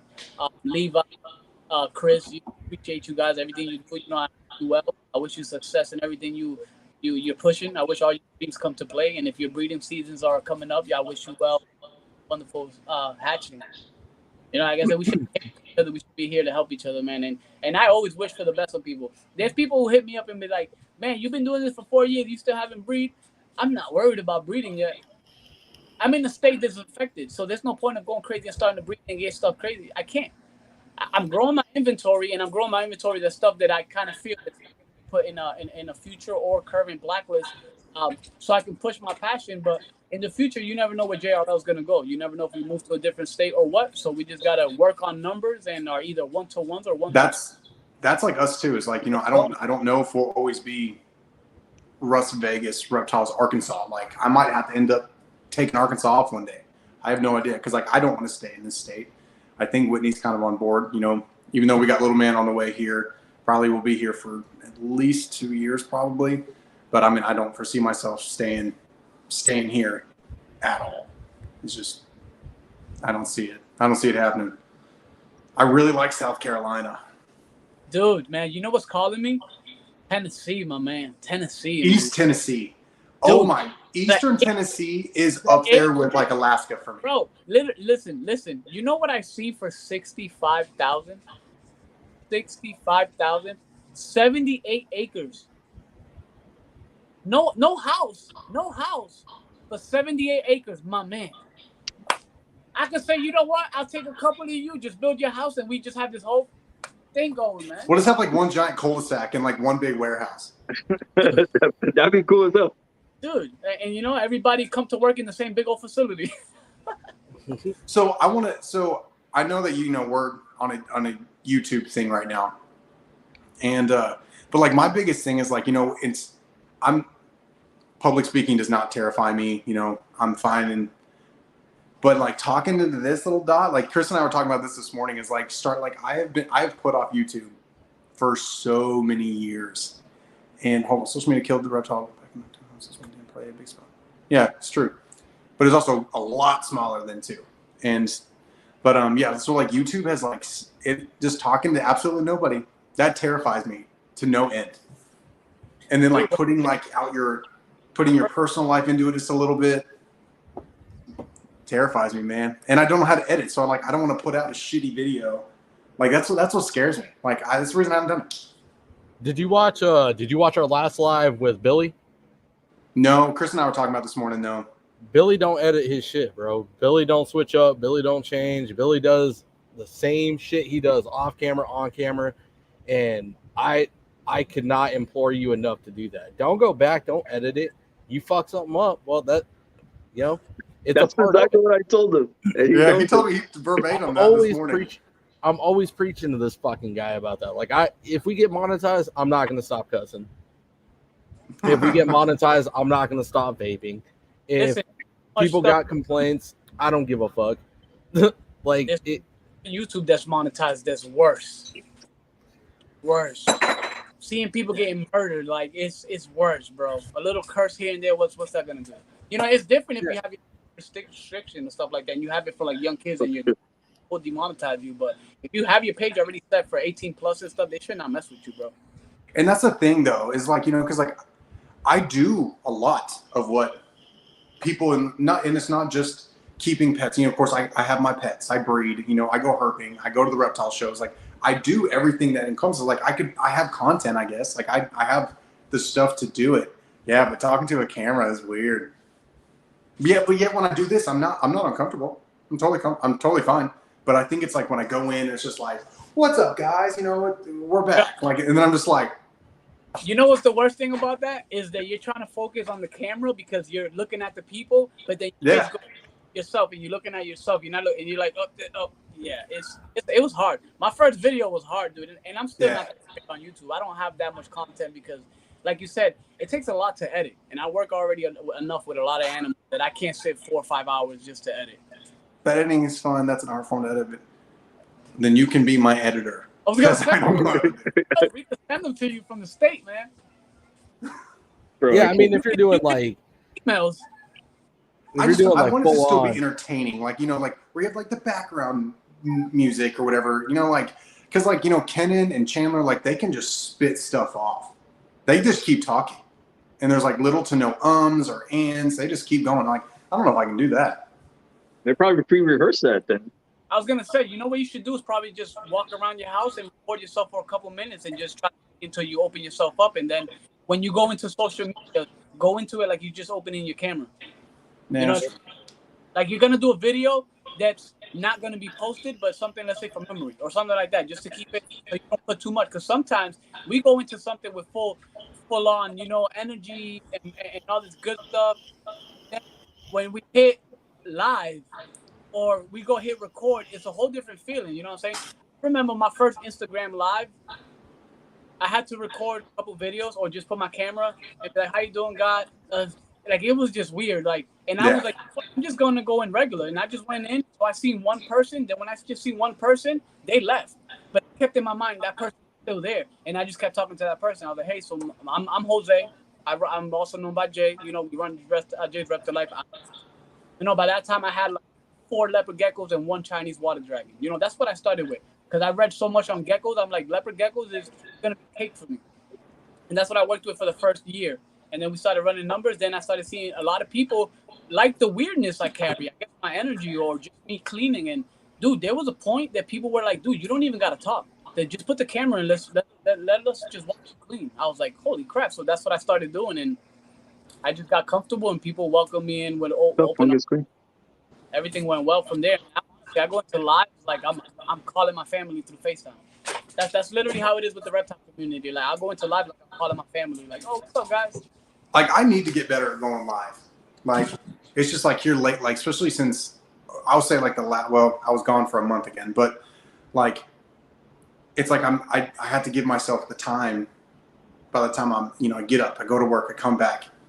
You know, like I have so much to do. It's like like on my TikTok, like the feeding videos, like again, it's not live, it's just all like the snatches. The snatches, that was what my TikTok was at first. And then I started doing like the personal, the private tours. And I love doing that. Hello, Mr. J. Mr. J. But I love doing those. Like I love doing like the little tours. Like I like going to these cool like private collections, or I like, I like doing that. Like I really enjoy doing that. And like seemed like my TikTok crowd liked it. So, but again, it's hard here. And TikTok is no good.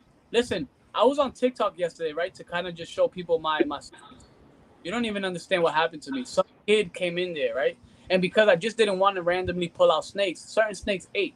I'm like, I'm not touching my snakes. Then he goes on TikTok and starts saying, you don't have nothing. You're lying. You're just lying to people like other people do. And I'm like, oh my God. I'm like, why are they going to this? So he starts talking crap to me. And I'm just like, dude, you're another person that just wants to get attention. I was like, come on, cut it out. I'm not about problems. Cut it out. So I said, I'll pull the snake out. I said, but if you can tell me what snake it is and what genes it has, because you're saying you know animals. So I pulled out the big genetic female, this girl right here. And I go, what snake is this? And I pull out this girl. I'm sorry, I'm not good with the camera. But I'm like, what snake is this? And I start showing him this snake.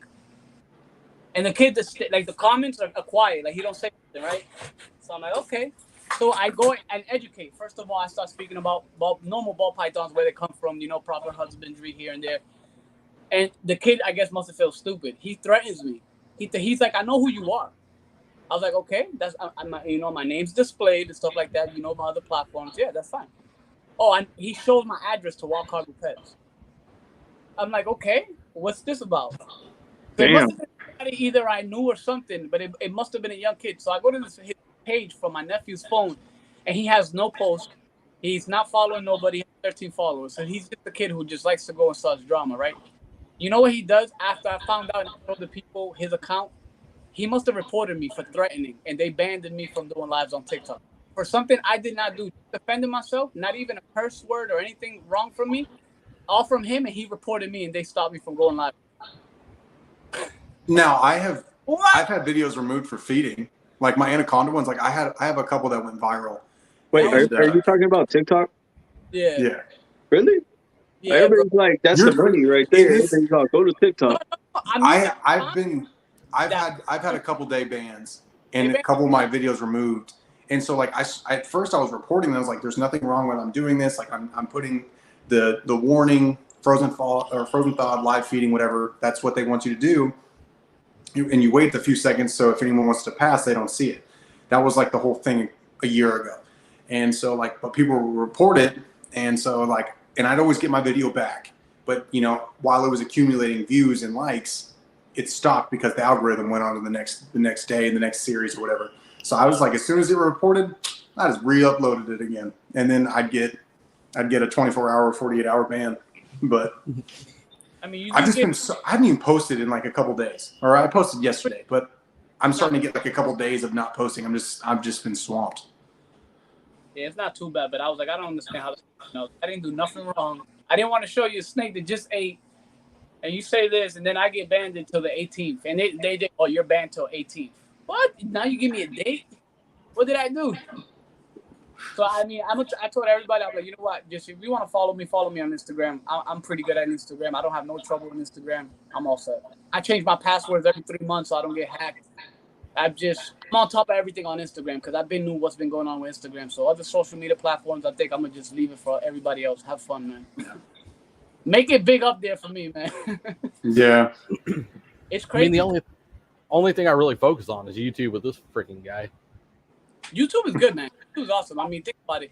I learned how to repair an engine from YouTube. You know what I'm saying? Yeah. I learned how to work on my first over 2010 car that's fully electronic. To learn how to do things, like all YouTube. So I'm big ups to YouTube for all the things they've been using. I mean, you got people that upload the dumbest stuff, man. I know. I need to just do it. I just need to do it. You don't know how to put on deodorant proper? I promise you, if you search that up, you'll find it on YouTube. There's videos on how to change nipple rings too. Just throwing that out there. What fucking rabbit hole did you go down at 3 o'clock in the morning? Well, my nipples are pierced, so Oh, speaking of that, I don't know if you noticed in the comments, some people were like, "Hey, nipples." That's why we did a live on Instagram. We did a live on Instagram, and Connor was drinking. Were you drinking? I was always drinking at Eustace. Yeah. Okay. Well, yeah, he was drinking. He goes like that on the live on Instagram. What is this? How to put on deodorant properly. Jay was like, spot the fuck on. You see what I mean? You can find it all. Bro, listen, your wife is mad at you. You find the proper thing to say with her at that time on YouTube. You be like, it's 7 o'clock Eastern here in Florida. My wife just got upset at me. What comment am I to say to her so she could be fine with me? You'll find that on YouTube, bro. Communication is key. My wife and I do not argue. I knew that, but I forgot. Definitely. My wife is my best friend. We're so close. It's not even funny. Like we don't. Like, Yeah. Oh, me and my wife, we have a crazy relationship. Yeah, I love our relationship. Yeah. We don't even fight. Like, it's great. We'll have rough discussions here and there. We'll have disagreements, but it happens with everybody, you know. But Yeah. one So thing question, I've learned is it communicate more, because it makes things so much easier, man. Stop swelling into stuff and just communicate. Find somebody to talk to you, hear you out for a little bit. You'll come back fine. Oh yeah. Hopefully. Our relationship is just so strong. I mean, I couldn't be happier with ours. You know, even with our pregnancy and everything, all the craziness going on, and like we have our next ultrasound, which I won't get to be there for that because I'll be at work. But like, even through all pregnancy, it's been good. Like we've just been Those hanging out. Oh, I've been through those days. so I Oh, got man. a double question for you guys. You ready, Jay? You ready? All right. So the question is, what will you change in the community, and what would you do differently if you could go back and change it? Is this community as a whole, or is community as far as in like something that we could do different? Yeah. But as a whole, or something that we As can a do? whole. I would say as a whole. I wouldn't say, yeah, like everything that you've seen in the community, everything like coming into the community, you know, from when you first started. Think of all that. I would one, obviously in the beginning, I would try to either, remember earlier we spoke about not running into reptiles, a bunch of different stuff in a short time period. I would try to tell people to focus on one species of a reptile before working with many species. Take time to learn as much as you can, and don't get upset if you fail and someone else gives you a bad remark towards your failure. It Yeah. happens. What you need to do is not be upset for certain things that happen in your life and kind of look for help. There's a lot of people. I understand Instagram and Facebook is a whole total different thing when it comes to the reptile platform. We have Facebook that bashes a lot of people. I would say, especially for the big namers out there, take time to drop a lot of educational videos and more things is going to help people out instead of putting content of all these quad heads and, you know, 5 visual snakes and all that. You know, whatever you work with, take time to drop educational videos. And I mean, big, don't run into a lot of species of reptiles without focusing on the main thing you want to work with and learn as much as you can. Yeah. Stuff like that. And then also support people, you know, support you're following, you're following people coming up, your newbies, you know, respect those who's been in the hobby for a long time, and never hesitate to ask questions. I was watching Socio's live earlier. He said he had a wonderful time at Tinley, but he was being the fact he was so nervous to talk to people. That's one thing, guys. Don't be shy to open your mouth. Ask Yeah. questions.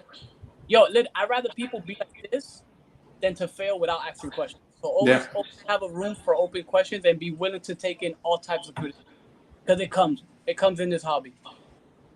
Yeah, like that's the thing. Like when you, especially, I see it more in like the special, like when we're talking about like Facebook versus like YouTube stuff. Like I see it in the specialized group because I'm in like every anaconda group that there is out there, and because like I said, I love my anacondas. Like if I could work with more anacondas, I probably would have just a million anacondas. That's a whole other addiction in the hobby for me is my anacondas, and then now it's getting into carpets. And so now I'm trying to learn as much as I can about carpets. But like, yeah, it's trying to stay humble and not like, bash people for like stupid, like look for asking questions because they're a newbie, and not being like, well, why didn't you do any research? And they're trying to, they may not have worded it in the best light, but immediately getting defensive on somebody or offensive on somebody when they think that they're doing the right thing, and they are probably doing the right thing. They may not have worded it right, but yeah, you immediately go to the offensive and you're like, well, you didn't do any research. Now you have. And I saw this in one of my anaconda groups. This was like 2 days ago. This kid, I say kid, he's still early 20s. He's younger than me, but he ended up getting an anaconda, like a big anaconda. And he's like, I just got this. Any advice? And I was like, did you do any, I just asked him, like, I was the first comment, did you do any research? And he was like, but then he went on the defense and was like, why keep this and that? And I was like, I'm not saying that. I might have even worded it a little wrong to you, but again, it gets misinterpreted when it's all online. And that's a hard thing. Like we even do it just through text. Like when you text somebody and it sounds you sound like you're being a dick. And like that's a hard thing. And I wish we didn't have to live like that, because like, even though I was just like, dude, did you not do any research when you got a 6-foot anaconda? Like, I just wanted to make sure that you did some research, you know, like they're not a very fast growing species, but like they still get big. Like, you know, even though, you know, Jazz is in a 6-foot enclosure and people are like, well, that's not very big. Well, most of the time he's in a circle. He's only in this much of a 6-foot enclosure. The enclosure looks giant at this point. So, and then you got these people who are like, yeah, well, it needs to be this and that. And I'm like, man, everyone just has their 2 cents. Right? They roam in the wild. But when it comes to, like, let's speak retics. When you go and see videos of people herping retics and stuff like that, when they can't find the snake, they find proof of where the snake has been. Where do you normally see that? Broken big trees that are collapsed. Stuff that they can hide in and be secured in, but also have a viewpoint. Yeah, snakes do not want to be in the open. No, we at Cargo Park, they have an 18-foot reticulated python that's inside a 18-foot enclosure. People's like, she can wrap around that. Like, listen, 95% of her time she's in that right corner.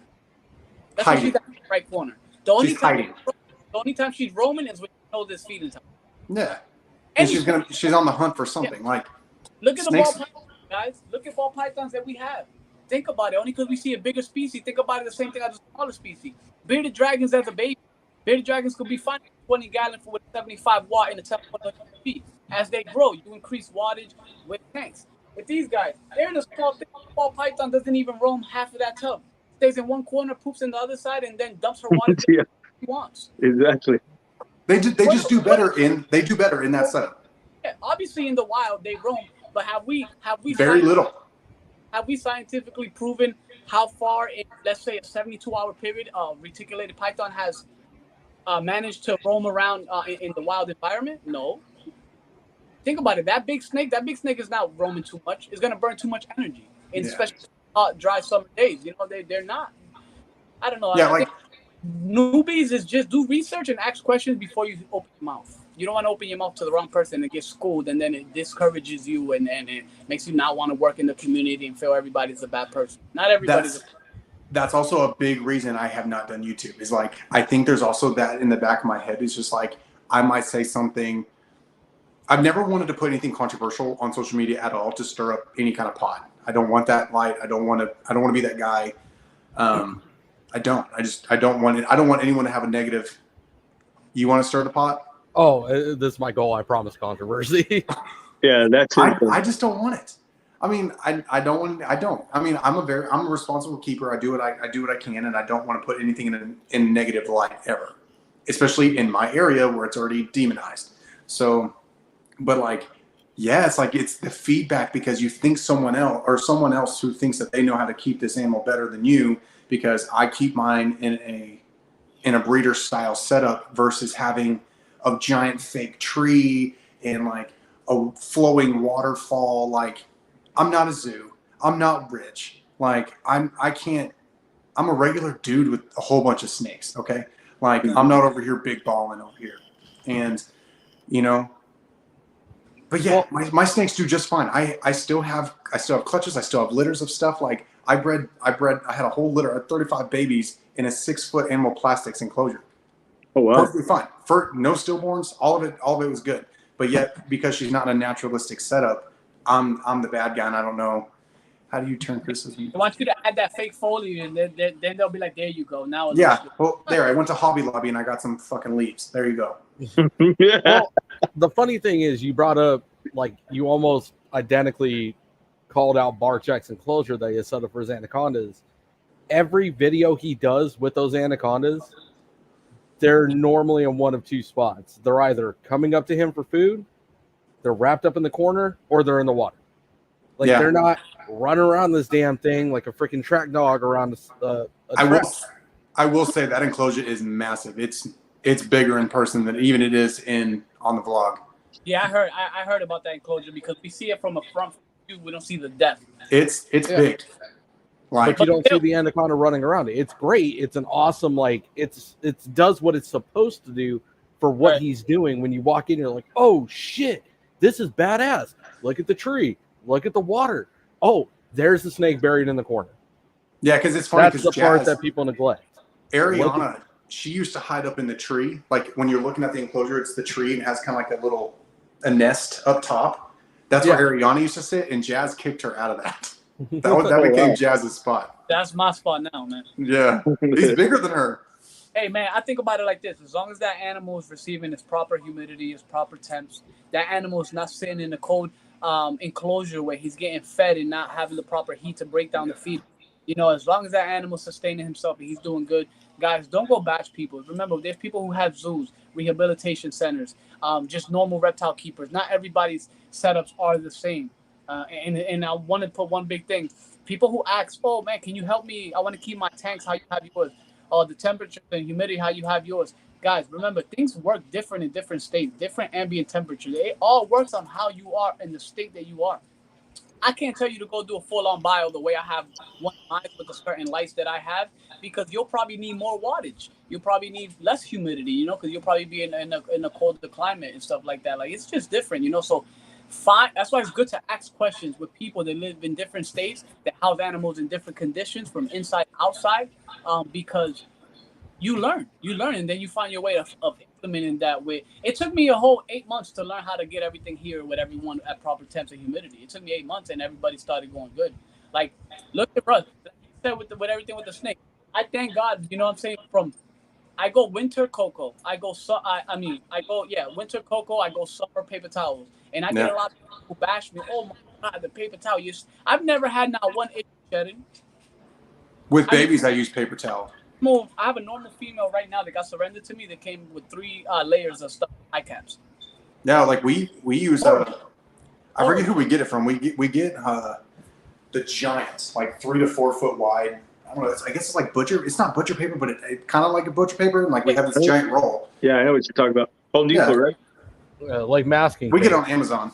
Yeah, people got them. Yeah, that's what we use most of the year. Most of the year, that's what we use. Well, to follow up Jay on a couple of things here. So, Jay, do you have any gopher snakes or bull snakes that you keep? I do not. Oh, can you keep them there? I have boas and I have king snake and ball pythons. Can you keep that in Florida? I don't think you can in Florida. No, there's a couple of things out here that you're okay with now, but it's literally getting brought in. That's why I said too. Even the ball pythons are getting hit. Oh wow! Even the ball pythons that get hit, guys. I'm telling you, there's stuff that's gonna be hit from even certain colubrids. You know what I'm saying? Watch, it's gonna get affected, and it's crazy because you know a lot of people do speak and say that there is a lot of invasive species in Florida, more than invasive. I'm gonna be honest, it's actually not. You know what I'm saying? I think when they're talking about like birds and bugs and stuff, because we have invasive stuff here in Arkansas too. That's like alligators. It's an invasive species. Game and Fish brought them in like the late 70s, early 80s for beaver control, but at the time they didn't know that the American alligator can actually survive a full-on freeze. So we have populations of alligators here, and in South Arkansas we have a gator season. Only in South Arkansas, like Ashley County, Hamburg. It's like 2 counties. There's an alligator season. That's crazy. Even over here, they got a certain centipede that they spoke about. It's getting put on the list too. I think that's why it's bigger there, because there is so many, because of just all the trade stuff that comes into Florida and Louisiana. 100%. I think overall, it's just we are more focused in on the invasive reptiles, but between the birds and the insects and fish. Like people speak about all this invasive stuff, and you know, I read an article where some guy was like, you know, they should bring up FWC back in the early 1900s when they brought in the peacock bass to Florida as a big sport, game fishing, that is now all over the state of Florida. I want to catch one so bad. I love peacock bass. Dude, I can literally walk probably like 200 steps to my canal and drop a freaking top water bait and catch a. I want one in a fish tank. Like, I want one. It's a dream fish to catch for me. Dude, they brought that in the 1900s and they put it in a small canal. And what happened was it was a big, I guess, rain or something that it connected one small canal to the next. And it just started dropping peacocks everywhere. And it just, from the canal systems, and now they're overpopulated in Florida, you know, and they never bring that up for discussion because they overrule it always with obviously the ones that like even iguanas guys, like come on man, I honestly could say there's a lot of people that probably be upset with me, but there's a lot of you guys that I personally know, they used to be big fans of iguanas, and now you guys are fans of going out in a boat and putting these guys down with rifles. Like bro, I'm sorry, but if you're a passionate person and you're a reptile keeper, I would never, even if somebody paid to put that man, I'm not doing it for nobody. I think that's morbid. I've seen a lot of, and the fact that they allow it all over YouTube, and then the big names out here are doing it like it's for fun, bro. Like you're I taking think it's sick. the true name of a keeper and a hobbyist and enthusiast. You know, like you're not what you say. My bad. You're fitting up. I would never go out and sport hunt an iguana. Bro, like, bro, I won't lie. I don't care for iguana. Oh, I saw that. I do not like iguanas. They come in my yard. Babies come in my yard, and you know what I do? I close my eyes and I get silent and I go, "That wasn't me." Dude, I get babies that come in my backyard because I have cucumbers, I have carrots, I have greens growing in the back. So you know they come in, and dude, I don't even get upset when they eat. You know why? I'm like, you know what? If I can't have you, then you could just come in my yard. A green iguana was one of my first animals. And going out, so a green iguana as an adult, that was one of my first animals I'd ever purchased as an adult. You know, that was like one of my first. I bought you, and man, when Whiplash got bigger, they are so dumb. Iguanas are so dumb. There is a big brute. I'm sorry, they're pretty. I think they are a good-looking animal, but they're just dumb. Unless you read up on them, you don't know what kind. When I first started herping, yeah. I didn't know a lot of what I was finding hard. Yeah, like we have a Herps of Arkansas page, and it's ran by the biology teacher actually in Rogers, Arkansas, Northwest Arkansas, Corey Roberts. He's a big influence in the. He's just a big herper, solid guy. Anyone who keeps or herps in my area knows Corey. Yeah, he has a whole online, like a whole website, and people can upload pictures onto the forum that go onto like the eastern mud snake. That's a herping. That's one I want to find in the wild. I've never found one ever in my 29 years. But people will find them and they'll upload them onto the forum. And so like when you're looking at like what kind of snake is this, you'll go through and be like, oh, that's an eastern mud snake, or the pygmy rattler, which again, that's another one I've never seen in the wild. But I probably won't where I'm at right now for sure. But yeah, so I'm sure every state has a reptiles or a herps of something of your state. People just don't ever think to look at that.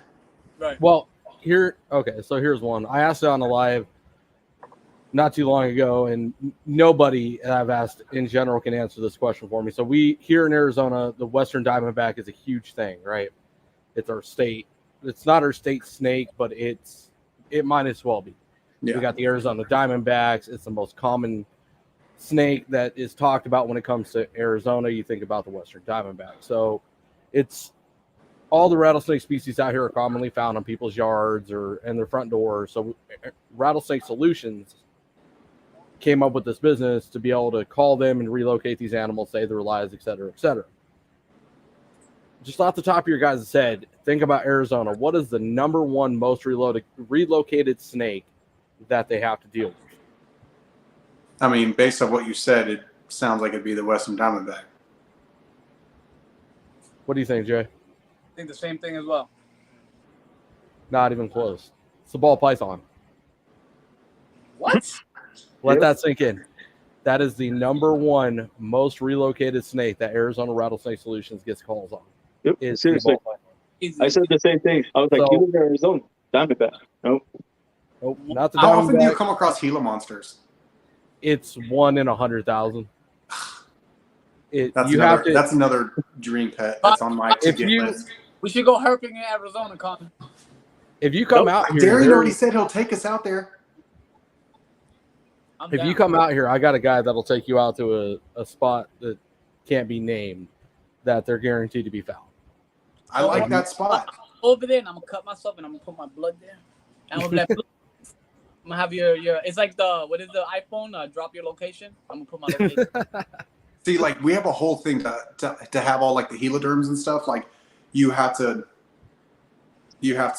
There's a whole permit for Arkansas now, which is good. So that's another thing. That's a new thing in Arkansas. You used to be able to have anything venomous without having a permit. And now this was only a couple years ago too, where you actually had to have a permit for venomous, but not all venomous. Not all venomous. How bad was the application after they made it legal to get a permit for keeping these? For me, I don't know, because I'm still working with my venomous with my buddy. So like, you know, on my Facebook profile picture, it's me and a 14-foot Malaysian king cobra, like that's Godzilla. And so like I go to his house, and you know, like I could learn, like my new favorite venomous is the black-headed bushmaster. I think that is a very sexy snake. They feel cool. If you guys have never worked with a bushmaster, that is the coolest feeling snake. It's up there with like with an Angolan. Yes. Very weird feeling snake. But yeah, I want a blackhead. But I never worked with a venomous. I mean, obviously I don't have a venomous license, but never. I'm not saying I'm not a fan, but I rather enjoy watching guys who are properly educated and work with them, and I just enjoy it. If I was to ever get a permit for venomous, it would just be for a Gila monster. That's it. Nothing else. I'm a lot more comfortable with cobras than I am with pit vipers. I leave that all to you guys, man. I'd rather work with burns and stuff and leave the hots for you guys. Yeah, I don't think I'll probably ever own anything. Like I said, I'll probably put in for my venomous especially with like a Lapidae, but probably all it's gonna be, like, because Bushmasters they get so big, but I probably won't, like, I don't care for spitters. None of the spitters I care for. They're the Asian forest cobra. See, fuck that snake. Other one that honestly, bro, I'm good. Yeah, see the forest cobras, that's a wild snake. They're fast, they're jukey. I'm a big fan of the gaboon. The look, the horn. They're boring. That was my dream pet until I worked with the Bushmaster. They're like the Maltese of the puppy world, because the way they look so cute. But once again, as a deadly animal, I'll stay away from it. You gotta respect it. Work with Hods. But they're boring. They just sit there. Yeah, and I'm all set. But I think you get bit by big monitors and snakes than to get hit by a hot, bro. I'm sorry. I'm all set, man. I started for real. I had fear of snakes, but now ended up with 10-ball python. Oh yeah, man. That's Brad. You have Utah banded Gila monsters. Utah has Gila monsters? Yeah, he has 2. Yeah, he's got 2 badass. Oh, dude. Yeah. Send me a picture. I want to see. Send me a picture on Instagram. They have a weird like pigmentation on their back, so that's banded. Huh. I don't like finding rattlesnakes in the field just because I like finding things I can catch. When I find a rattlesnake, I'm more concerned about getting off the road. Somebody else. See, like, I've only ever seen two timbers, which again, that's, in my opinion, I feel like if you want to get into venomous, a timber is a good one to work with. They're pretty placid. They're kind of a heavy-bodied snake, but they're not big. Copperhead, I wouldn't personally work with if you want to get in with venomous. They're another just a jumpy. They're bitey. They hardly ever bite, but they're bitey. Or they false strike a lot, or open mouth strike. But they're not big enough to really do much unless you want to get comfortable with hooking and tailing and stuff. But it's hard to still hook and tail. I don't know. They're not as fun. If you want to get in with venomous timbers, because I know timber rattlesnakes are almost everywhere. But that's a good snake to start off with. But again, if you also if you want to work with the lapids and stuff like that, if you can get with the Crebos or the Eastern Indigos, those snakes. Indigos are cool, man. They look cool, man. That's one I don't think we can own here either at all. Or maybe with a permit, but I don't think we can own them here. I could be wrong on this. This was a while ago that I read on it, but all 50 states you have to be permitted to own an indigo, including because they're critically endangered. Yeah, and then when they're in a state, so that's the other thing I don't fully understand, because it's supposed to have the same law the black milk snake now has, because it's critically endangered. Once it's been imported, you can't export it, and it can only be sold locally. Yeah, it can't leave your state. Yeah, you can't import. That's like everything with Florida. There's a certain aquatic turtle. What is it? The Indian spotted turtle. That only could be sold to Florida residents. Can't be shipped out of Florida. Really? Mm-hmm. So all Arizona species are like that. So we can't. Darian said something like that. We can import local species, but we can't export them. We can't sell them. We can't gift them. We can't do anything with them. So like my gopher project will stay here. With Like gopher tortoise? Gopher snakes. Oh, the cousin of the bull snake. Yeah, because that's another one. That's why I asked him if this is still Jay, wherever he's at. Yeah, I thought you guys had a weird law about the gopher and bull snake. The bull snake too. Yeah, the bull snake and the gopher tortoise. Like you can't even touch it. You'll get fined if you touch it. We supposedly have populations of them here, but I've never seen one. The gopher tortoise as a baby, it looks just like an African spurt. Just like an African spurt as a baby. And there's people who brought them in, they seen them in walking around Florida, they brought them in, and they were gophers. And we tell people like, next time do a little bit of research, don't if you see them, don't touch them, leave them out there, because obviously, we get someone official or somebody who walks into Wild Cargo Pets, see something like that, they'll think, we're trying to do things wrong. But it's like the bull snake and the gopher, like the tortoise, like you can't, bro. You know what saved me when I first moved here? I moved the gopher tortoise out the street, and I got stopped by sheriffs who ran up on me. Oh wow! If it wasn't by me having my Massachusetts license stating, obviously I just moved here, I'm not a resident yet, I would have literally had to go to court. The guy gave me a warning. He's like, I'm giving you a warning because your ID, and I can tell you're not out here, and I can tell. He's like, especially your tattoos. I see Boston. He's like, but next time do not touch it. He's like, you can face time in jail for even messing touching it. And I'm like, I'm moving him out the road. Anybody could run him over and care less. They're like, next time call officials or call Fish and Wildlife. Just don't touch that. I'm like, bro, that's crazy. You want to hear another crazy law? So in Arkansas, it is illegal to kill a snake at all. You cannot kill snakes in Arkansas whatsoever. It doesn't matter. The only way that you can kill a snake is if you are being threatened in any way. And so they're like, well, it was, and of course, everyone, I know all of us have heard it, even in the comments, like this water moccasin, I actively herp. I have yet. I went to school and had a concentration in herpetology. I have yet to be chased by a fucking water moccasin. Oh yeah, I heard that they're supposed to chase you or something. I've never seen that happen though. Every single water moccasin I've ever did has slithered away from me. Like I literally, if you go back, it's like a couple. I say couple. It was several posts ago. I literally found two that they were locked up. And they both went. I filmed them and everything. They unlocked and they slithered away. Dude, that's my biggest dream, is to be able to go herping and see wild animals mating. That's my thing. I would like to catch that in footage, is wild animals mating, and so I could break down temperature conditions and to show people that even in certain temperatures and stuff, these animals can do that. That's a dream. Come to Arkansas. Come to Arizona, bro. I got you all. We'll go to Conway, Arkansas. It's the next big town up for me. Dude, I went once to the Everglades to herp, bro. I want to go there so bad. Dude, I seen tegus. I've seen Nile monitors, bro. Some shit, bro. And these animals, bro, they're not running from people. They're not like the tegus, bro. They were basking, just looking like run up on me. I dare you. I'm gonna chase. There's other monitor species out there. Huh? There's other monitor species out there. I know for a fact there is tegus, there is Nile monitors, and I'm not sure what else for monitor species, but there's there's a bunch of hog noses. You'll find king snakes.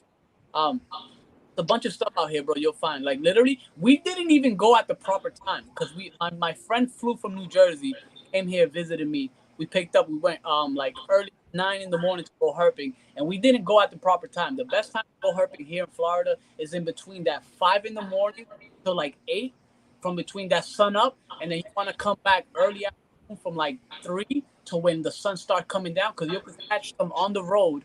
There's a big road, I don't know if it's called Alligator Alley or something like that, but there's a big road where when the sun's going down, it's like turtles, they'll come up, they'll get off the water, go to the land, drop eggs, come back. These animals are going back into the wild.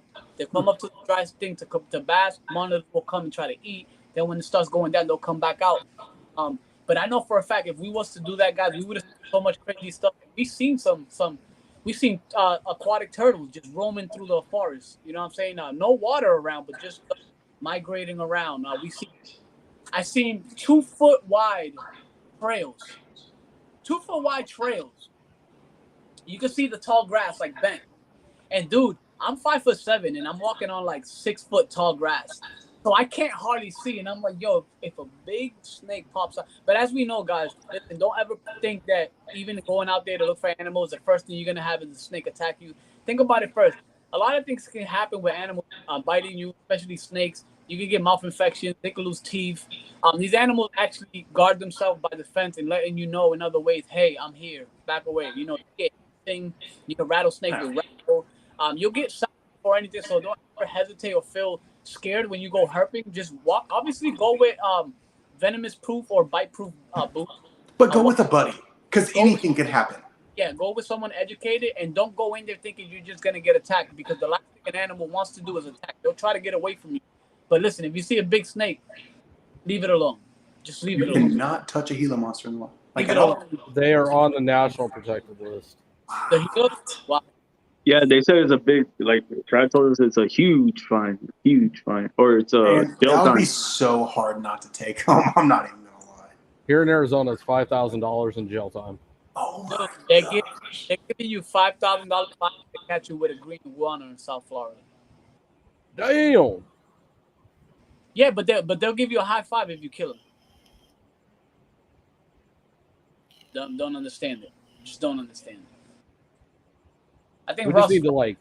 Connor froze. You froze, Connor, or you still smart? He froze. He ain't blinking. Dude, Dude, he looks like he's still there in that spot. That's what happened to you earlier. I was like, Jay. That happened to me. Oh man. Okay, so now I know how you guys feel. My bad. I think he did froze, or he's just not moving. If he's not blinking, that guy's good. He's definitely he's built right in He's up. the oh no, he's a veteran. Let me take a moment to say I appreciate you guys for giving me time to come in your platform and have a nice talk and chat with you guys. It's definitely real. I appreciate you, Chris. Levi, I appreciate you as well. It's a good run, and we need a lot of people. Come back. We need people that come together and just, take time to do this, guys. Listen, stop. Like, I'm going to say it again, guys. Stop hating on your people because they're doing something. If there's somebody who got into the game after you and they're ahead of you, listen, don't take that into bad criticism. Just, if anything, go to your boy and be like, yo, my man, what you doing that worked for you so I could put that into work? You know what I'm saying? And don't hate on nobody, man. Support everybody and just hope the best for each other because, we all here.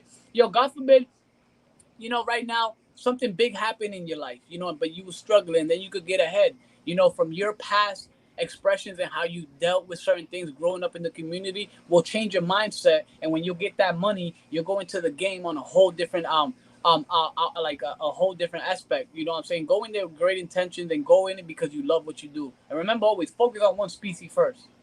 One species first. And if you feel like you did great for the first couple years or whatever, then move on to your next species. Don't drop a lot of money on a bunch of animals to then be like, damn, I can't do this, and your animals are suffering for no reason. You know what I'm saying? I had to do that. I had to drop numbers. We was at 225 at one point, and I said, I got to drop numbers for a little bit because the space. I mean, time is nothing. Because if I got to wake up at 5 a.m, I'll be here 5 a.m working with animals. I can care less. This is my blood joy. I'm all for this. You know what I'm saying? Like I'm in this. And I feel like, especially with the help we did for USARC and all that, there's no room for me to leave. There's no room for me to give up. I could have left Florida, guys. You know what I'm saying? I could have said, forget the fight here in Florida. I'm going to move to a different state where I don't got to deal with the issues. I stood and helped with the fight. But, I never know what the future has for JRL, where we would move. But wherever it is, we'll still continue to support USARC and help them with everything they're going with. Because remember, guys, even if I move to a different state, if it gets affected in Florida, it's going to affect different states. So we still got to unite and fight as one. So I appreciate everybody that's come together and as a team to fight against what's right. It means a lot. And I'm happy that even that. I don't know what I missed. I'm happy that 24-hour period that we did the fundraiser encouraged a lot of people to do fundraisers.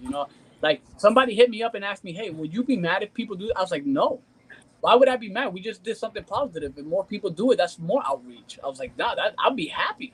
You know what I'm saying? I'll be really happy. So I'm glad that it took that to have some people motivated. It kind of sucked to hear from USARC Florida that they're like, because it's funny. They're like, 2 days before the fundraiser, Daniel will tell you, he's like, I didn't know who Jay was. And I'm like, dude, I'm not here to do a fundraiser so you could see who I am. I honestly wanted to do it without talking to you guys and just send you money to support you guys. And then, 2 days before that, they didn't know me. Now a couple weeks to a month after, now we have I'm just gonna drop a little clue, right? We might do a fundraiser in someone's property. And this person is a big time. And we're gonna be doing another 24-hour challenge inside of a facility. But we're gonna meet the people first in person, do a video for Instagram and everybody else, and see where we can go with this. But remember, if we can reach different states, guys, I would love if I have the funds to go to the states where you guys is at, and if you guys want to do fundraisers together, we can do fundraisers to even help our own states. Hell yeah. Nonprofit organizations, like I told people, only because I work with reptiles don't mean I won't be willing to help with like homeless programs, women abuse programs. You know, I'm down to do fundraisers to help as much people we can in this corrupted world, bro. Like, you know what I'm saying? So whatever we can do to become a good outreach, let's do it. You know what I'm saying? And if anybody wants to help me and even support what I'm doing, thank you so much. It means a lot. Bro, you know we support you. We got you, bro. Let me know when you want to come to Arizona, bro. I'm here, even though I'm not on it. I'm on this thing. I got you. I got a couple places in mind already.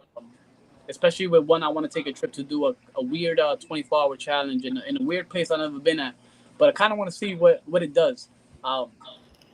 Yeah, what it does. You know what I'm saying? I just want to travel, help people, and see how far we can make it with a big support group. You know. I would like to start traveling a lot more too.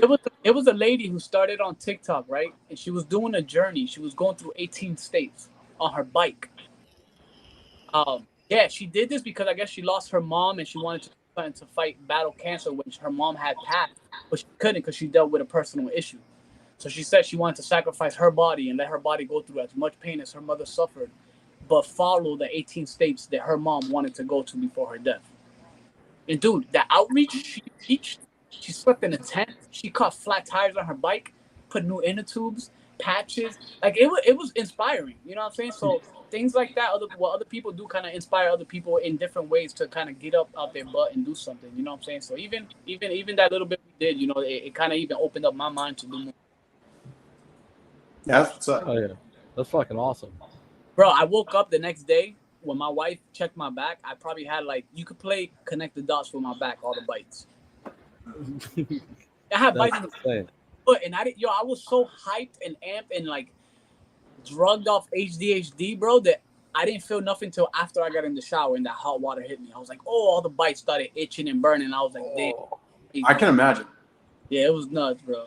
It was nuts. It was fun though. It was fun. I didn't think I would be able to do it because after a while it started feeling weird. Like the humidity started getting bad. But man, everybody who supported stood there, conversated with me. And without y'all, I wouldn't be able to make it through that 24 hours. And that was nice. That was nice. I wish I could have been there for more of it. Bro, I was trying to keep up with them, stay up with them, and that was the hardest thing to do was just stay up with them. I was like, I did not sleep. So mind you, right? It was a 24-hour challenge. Before that, I had worked an early morning shift. So I was up at 7 in the morning. So I was up from 7 in the morning that day before to when that day happened. I went to work, got off work, came home, fed some animals, threw crickets everywhere for certain animals, and then got in there and did it. And we was there for not even 24 hours because when I left, we was at almost 25 hours, guys, when I left it. Because, people started donating, and I said, you know what? If the donations don't stop, I'm not leaving. And it lasted like another half an hour to 35 minutes. But thank God it ended. Because, bro, I started getting what's crazy is your brain plays tricks on you. Because I was inside that enclosure, right? And it has chicken wire and everything. I could see through it. I could breathe perfectly fine. But it's like the minute I stepped foot out of that enclosure, it was like instantly everything I felt was gone. I felt energized and everything, bro. Like, it was weird. I was like, whoa, it's crazy how your brain works. It tells you certain things that honestly you don't really feel, but it's just a trigger from your brain, I was like, that was nuts. I can imagine.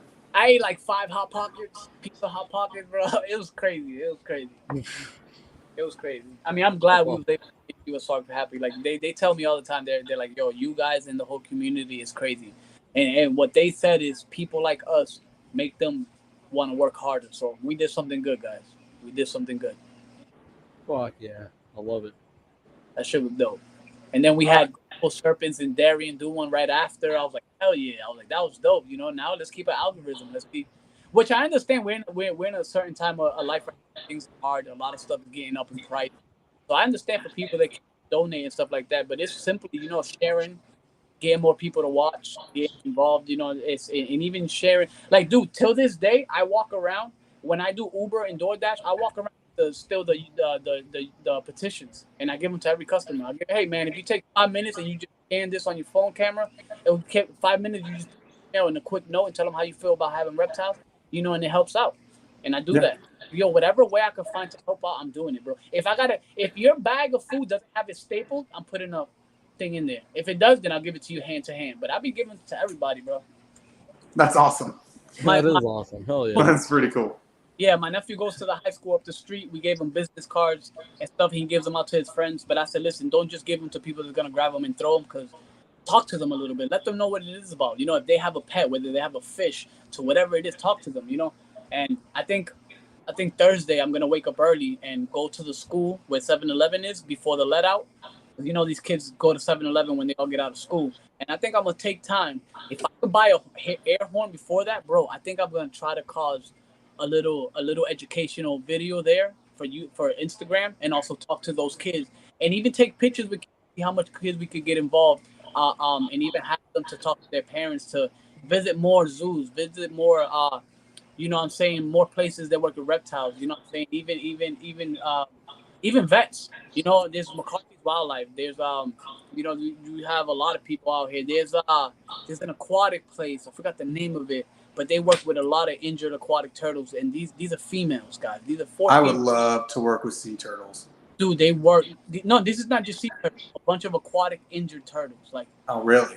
Box turtles. It could be Chinese wood turtles. It could be sliders. And these girls take time to and try to provide. Obviously, we know certain that are affected by a long-term not be reversed, but we could sustain it and try to keep an animal in a good record of health.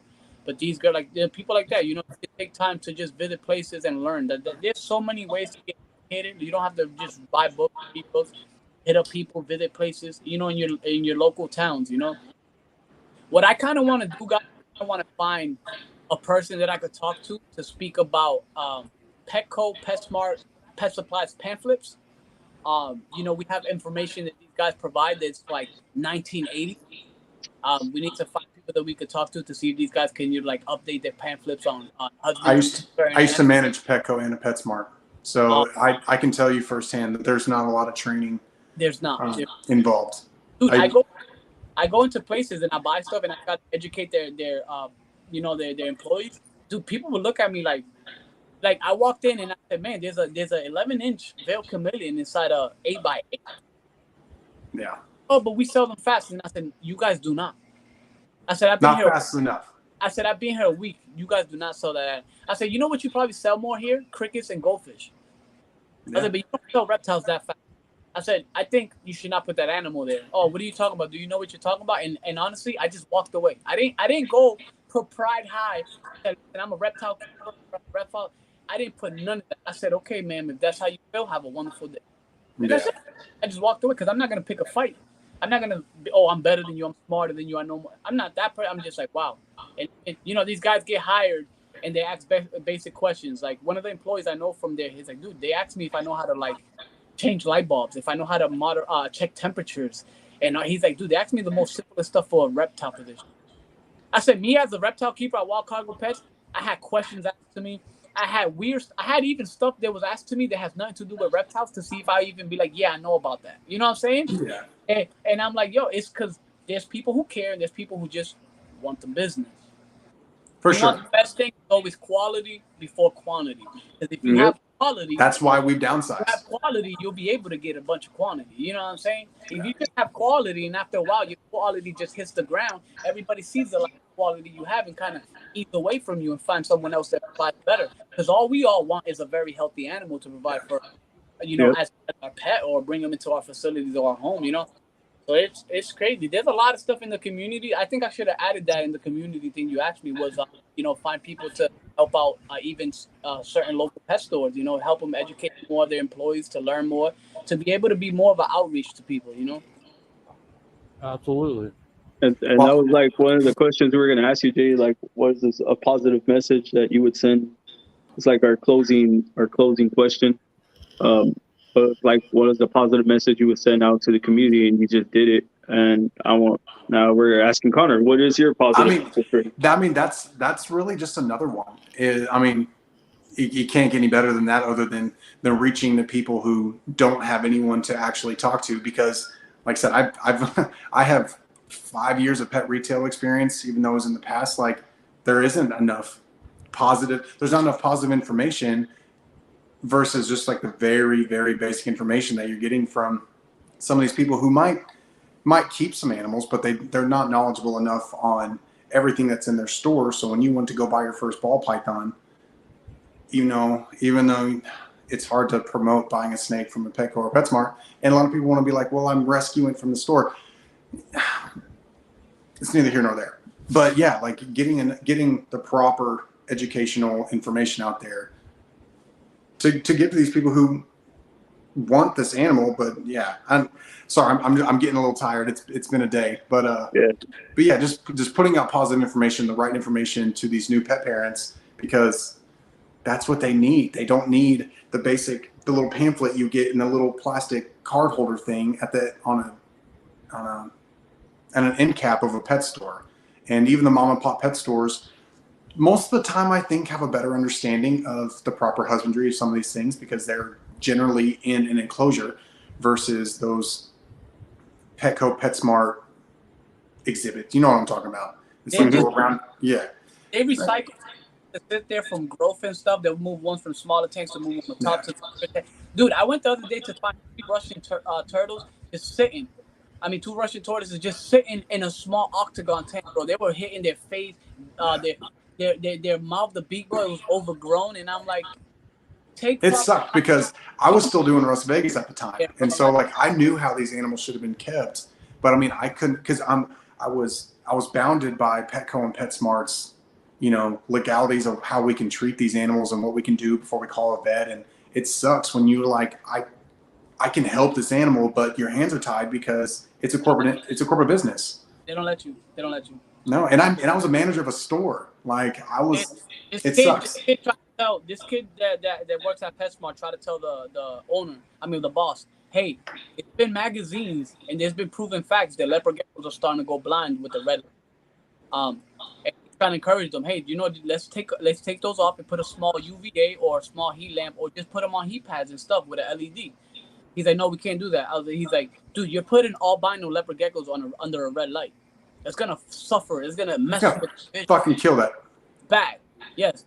And they're like, no, we can't do that. That's how stuff in pamphlets and stuff is, and that's how we keep it to display. You're showing people how to kill your animals faster, man. Oh yeah, dude. Most definitely. And it sucks because like when I did it, I tried to stack my store with people who are really good fish keepers for my aquatics department or my small animals, because like I'm not a small animal keeper. Like I have a pet rat, but I've never been one to, I've never had a ferret. Like I've never kept chinchillas. Like, so I'd stack my people and they're like, well, hey, so in the interview process, like, so what all do you keep? What have you kept? And I try to keep that in my mind. I'm like, well, my fish department's kind of stacked already, and that was just so I didn't. And I don't remember if I've told any of you guys this story, but I hired this one girl and she was just supposed to be my cashier. Well, she was like, I really want to get into the pet care side. So we started training that, and I was like, well, she had an interest in the birds.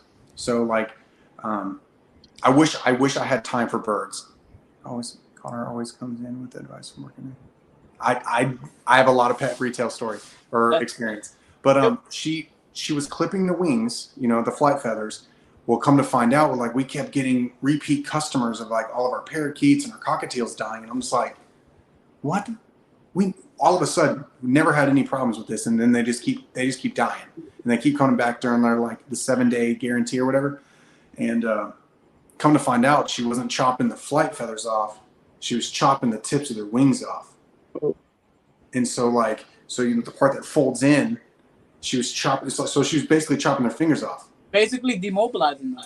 Yeah. So like they're just bleeding out. So, but I heard it the day I heard it the last time. The birds were just screaming their heads off. And I'm like, okay, I'm gonna go check. And I noticed, and I was like, I lost like my boss integrity, and I was like, what the fuck are you doing? She's like, we're trimming. I was like, you're turning your stuff. You're done. Like I didn't even give her the time of day. I was like, no, this is the reason that we've had so much loss in our animal care inventory, because you're killing all of our birds, and we have to give these people new birds. and because you're chopping their fucking wings off. Damn. Dude, there's people that go into pet stores and want jobs, and all they want to do is work with animals. People don't even understand how much it takes to work with animals, especially facilities that take animals that come in with neurologic issues, MPD, they need supplements, they be on medication, and all they want to do is go into a job to play with animals. That's why I walk Cargo Pets. That's what I thought when I first started working there. I thought I was going to get to work with animals most of the time. That was so far from the truth. And the only time you get to do is before the store even opens. So like Mondays might have been like small animal day. Tuesday might have been reptiles. Thursday might have been fish. That's the only time you ever get to really interact with these things, unless someone is like, hey, can I see this? And you might get the 5-10 minutes of interacting with that animal and that potential pet parent. That's about it. That was it. There's very little playing with animals. What put me as a reptile keeper straight in that job was the fact I was a customer for 2.5 years, and I would always go in there to ask him questions. Yeah, I mean, that was me when I was a kid. And he's like, dude, there's no point of me giving you a job sweeping floors or changing rat bedding and all that. He's like, dude, you're what I need in the reptile room. You know what you're talking about. Yeah. You know, he's like, I'm not saying you're great, but you are someone that we could depend on. And, you know, I was with him for a year. But, you know what I'm saying? I started noticing that I was going crazier with their tanks and not as crazy with my tanks. And I'm like, yo, I can't lose focus on the main picture. It's JRL. Yeah. I thank everybody who gave me opportunities, but I'm like, one, I've always told myself, before I'm 35, I'm not working for nobody no more. I'm not hating on nobody, but listen, it's my time. It's my time. You know, I got to see myself higher than what I see myself. I got to believe in myself more than what I believe in myself. And there is room for me out there. You know, I just gotta sacrifice things. Like I sacrificed that great job to now just drive Uber and DoorDash early morning. Be here all day in my facility, work with my animals, make sure everything's okay. And I'm gonna be real with you. I'm happy as fuck. Like that's kind of my goal, because I have like 9.5 more years left before I retire with the Guard, and you know, with my 20-year service. And I kind of gave myself like, I was like, all right, 10 years. I want Las Vegas to solely be, because we do pretty good. Like the last year was a bust because I was gone. My season hasn't really started yet this year, and so it's like, you know, I'm right now. It's still a profitable hobby for me. Like, you know, it still allows me to do cool things. I'll say that. right. But yeah, I gave myself, you know, I want to enjoy it for the next 10 years. But see, hopefully in 10 years, I can just be done and I can do Las Vegas full time, be retired technically. You know, that's where I want. So have fun with it still the next 10 years. But then by the time I retire, it's just Las Vegas. I don't have to do no 9 to 5 anymore. You know, that's my goal. So enjoy it while it's still a hobby. Get to do some cool stuff. You know, everybody's out there living life, you know, running their businesses, you know, accomplishing their goals. You know, why not us? You know what I'm saying? Yeah. And I think, especially we can do it too. You know, we can do it too. You know, there's a lot of people that got it easy. They can mom and dad money. You know, we got to grind, but, you know, we're going to make it up there one day, you know? Yeah, I mean, I have a normal 9 to 5. It's not 9 to 5, but I have a regular job. I have this, and then I have my art stuff, and then I have the Guard. Like, I fucking work. Like, and I still try to find time to, you know, hang out with Whitney, and, you know, now I'm going to have a little man, and, you know, her family's all in Atlanta, Georgia, so they're 8.5 hours away. Mine's 3.5 hours away. All of my siblings are starting to pop out kids. So it's like, life gets rough, and you got to try to make time for, especially family. Remember all the family. It's time for this, you know.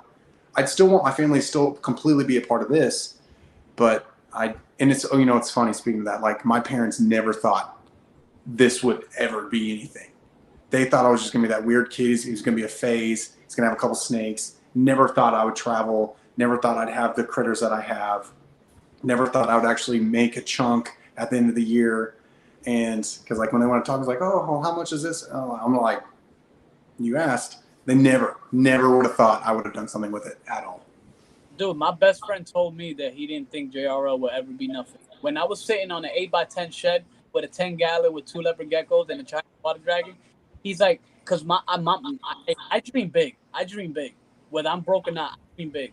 I never thought I'd work with Brian Barczyk. I can tell you that. Dude, my man told me, my best friend told me, bro, I didn't, you know, and he walks in here now, get out of work, he's like, bro, I fucking love this place. He's like, yo, dude. He's like, I can't believe that I was like, I never did it to prove you wrong. I did it to prove the whole world and everybody who thinks that, this not random joke can't just get up and have a dream and believe in that dream and make that dream come to pass. I said, no, especially when people talk like that, I love to prove people wrong.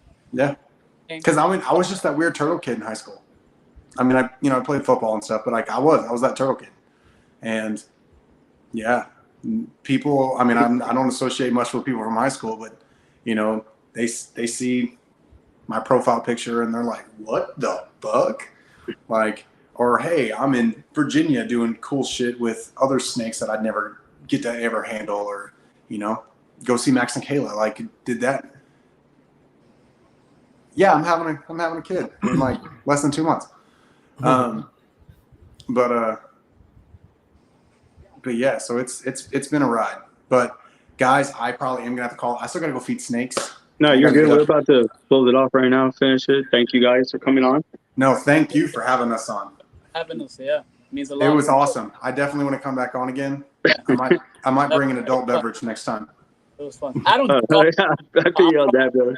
Yeah, I'll definitely pull out more next time. I mean, yeah, next time I'll be in the snake room, but I'll make sure it's not feeding day. Also, so because I'm not here to try to get bit, but I just saw that's why I brought these two up here. And no one has really seen Willow yet. I haven't posted her on Facebook or Instagram. She's never been posted, so this is the first time. Yeah, a lot of people have seen her. I love sis. I love. Hey man, guys, if you guys are not a part of Military Morph's Patreon, go check that out, man. I mean, they do a bunch of great things. Like I said, always support your people. Yep. Support your people, especially the ones that are there supporting you, man. Oh yeah, for sure. This game is 50-50, man. It's 50-50. So if we're not following each other, hit me up. Yeah. I respond. So definitely do. I'm big on writing on to everybody. I don't care. Yeah. Just know that if you're unless you're spam, I won't follow you back unless if you're spam. Because there was a couple girls that got upset. If you follow my page, I mostly just do a lot of stuff for young kids, educational videos and stuff. I deal with a big group of kids that are followers. I just want people to understand, I don't follow young girls if your parents are not following me from their page. I'm a man. You're a young girl. You need to have respect for yourself, and I don't ever want to give room to people to think negative. Because if you hit me up for advice, I'm gonna message you. I'm not gonna leave you hanging. But I don't want parents or anybody thinking nasty from people. So if you are a young girl, just please get your parents' consent, or even have them follow me from their page. Send me messages if you need help with anything, or if you want to drop a video call, just make sure that your parents right next to you. I have nothing but love and respect for everybody in this game, and I don't ever want people thinking bad of what we're doing. We're trying to be a positive impact here. So that's just all I want to say, because there was a few girls that I did not write back to them, and I still haven't wrote back to them because I'm trying to see if I can find parents' pages, because I don't want to, somebody message you 10 p.m. at night and it's a young girl. Like, what's going to go on, man? Like, I'm a parent. Yeah. I'm a parent before anything, so I always put everything into consideration. But listen, it's been a good run. I definitely like this. Yeah, it's fun. You gave me more encouragement to kind of. That's what we're trying to do, bro. Yeah, that's what we're trying to do. Live on YouTube more. It's pretty fun. And it's pretty cool to. It's the same thing like Instagram. You'll be able to have a group of people on a live chat and also have people enjoy themselves in the comments and have a little live comment. So it's pretty cool, man. It's a nice community, and I truly appreciate the time everybody took. I love it. Even just to hang out. Yeah, I appreciate you guys. I really do. We really appreciate that feedback, because that's what we look forward to. Like, we always ask at the end of the life, like, but y'all said it during the life, so it's even better. But I just want to do a quick shout out to Michelle. It's her birthday for Prison Python. She's one of our sponsors.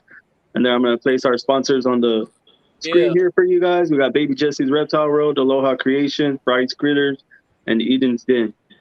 Sick. And after that, we are out of here. All right, boys. Thank you. Been real. Thank you guys for coming on to that. Appreciate it.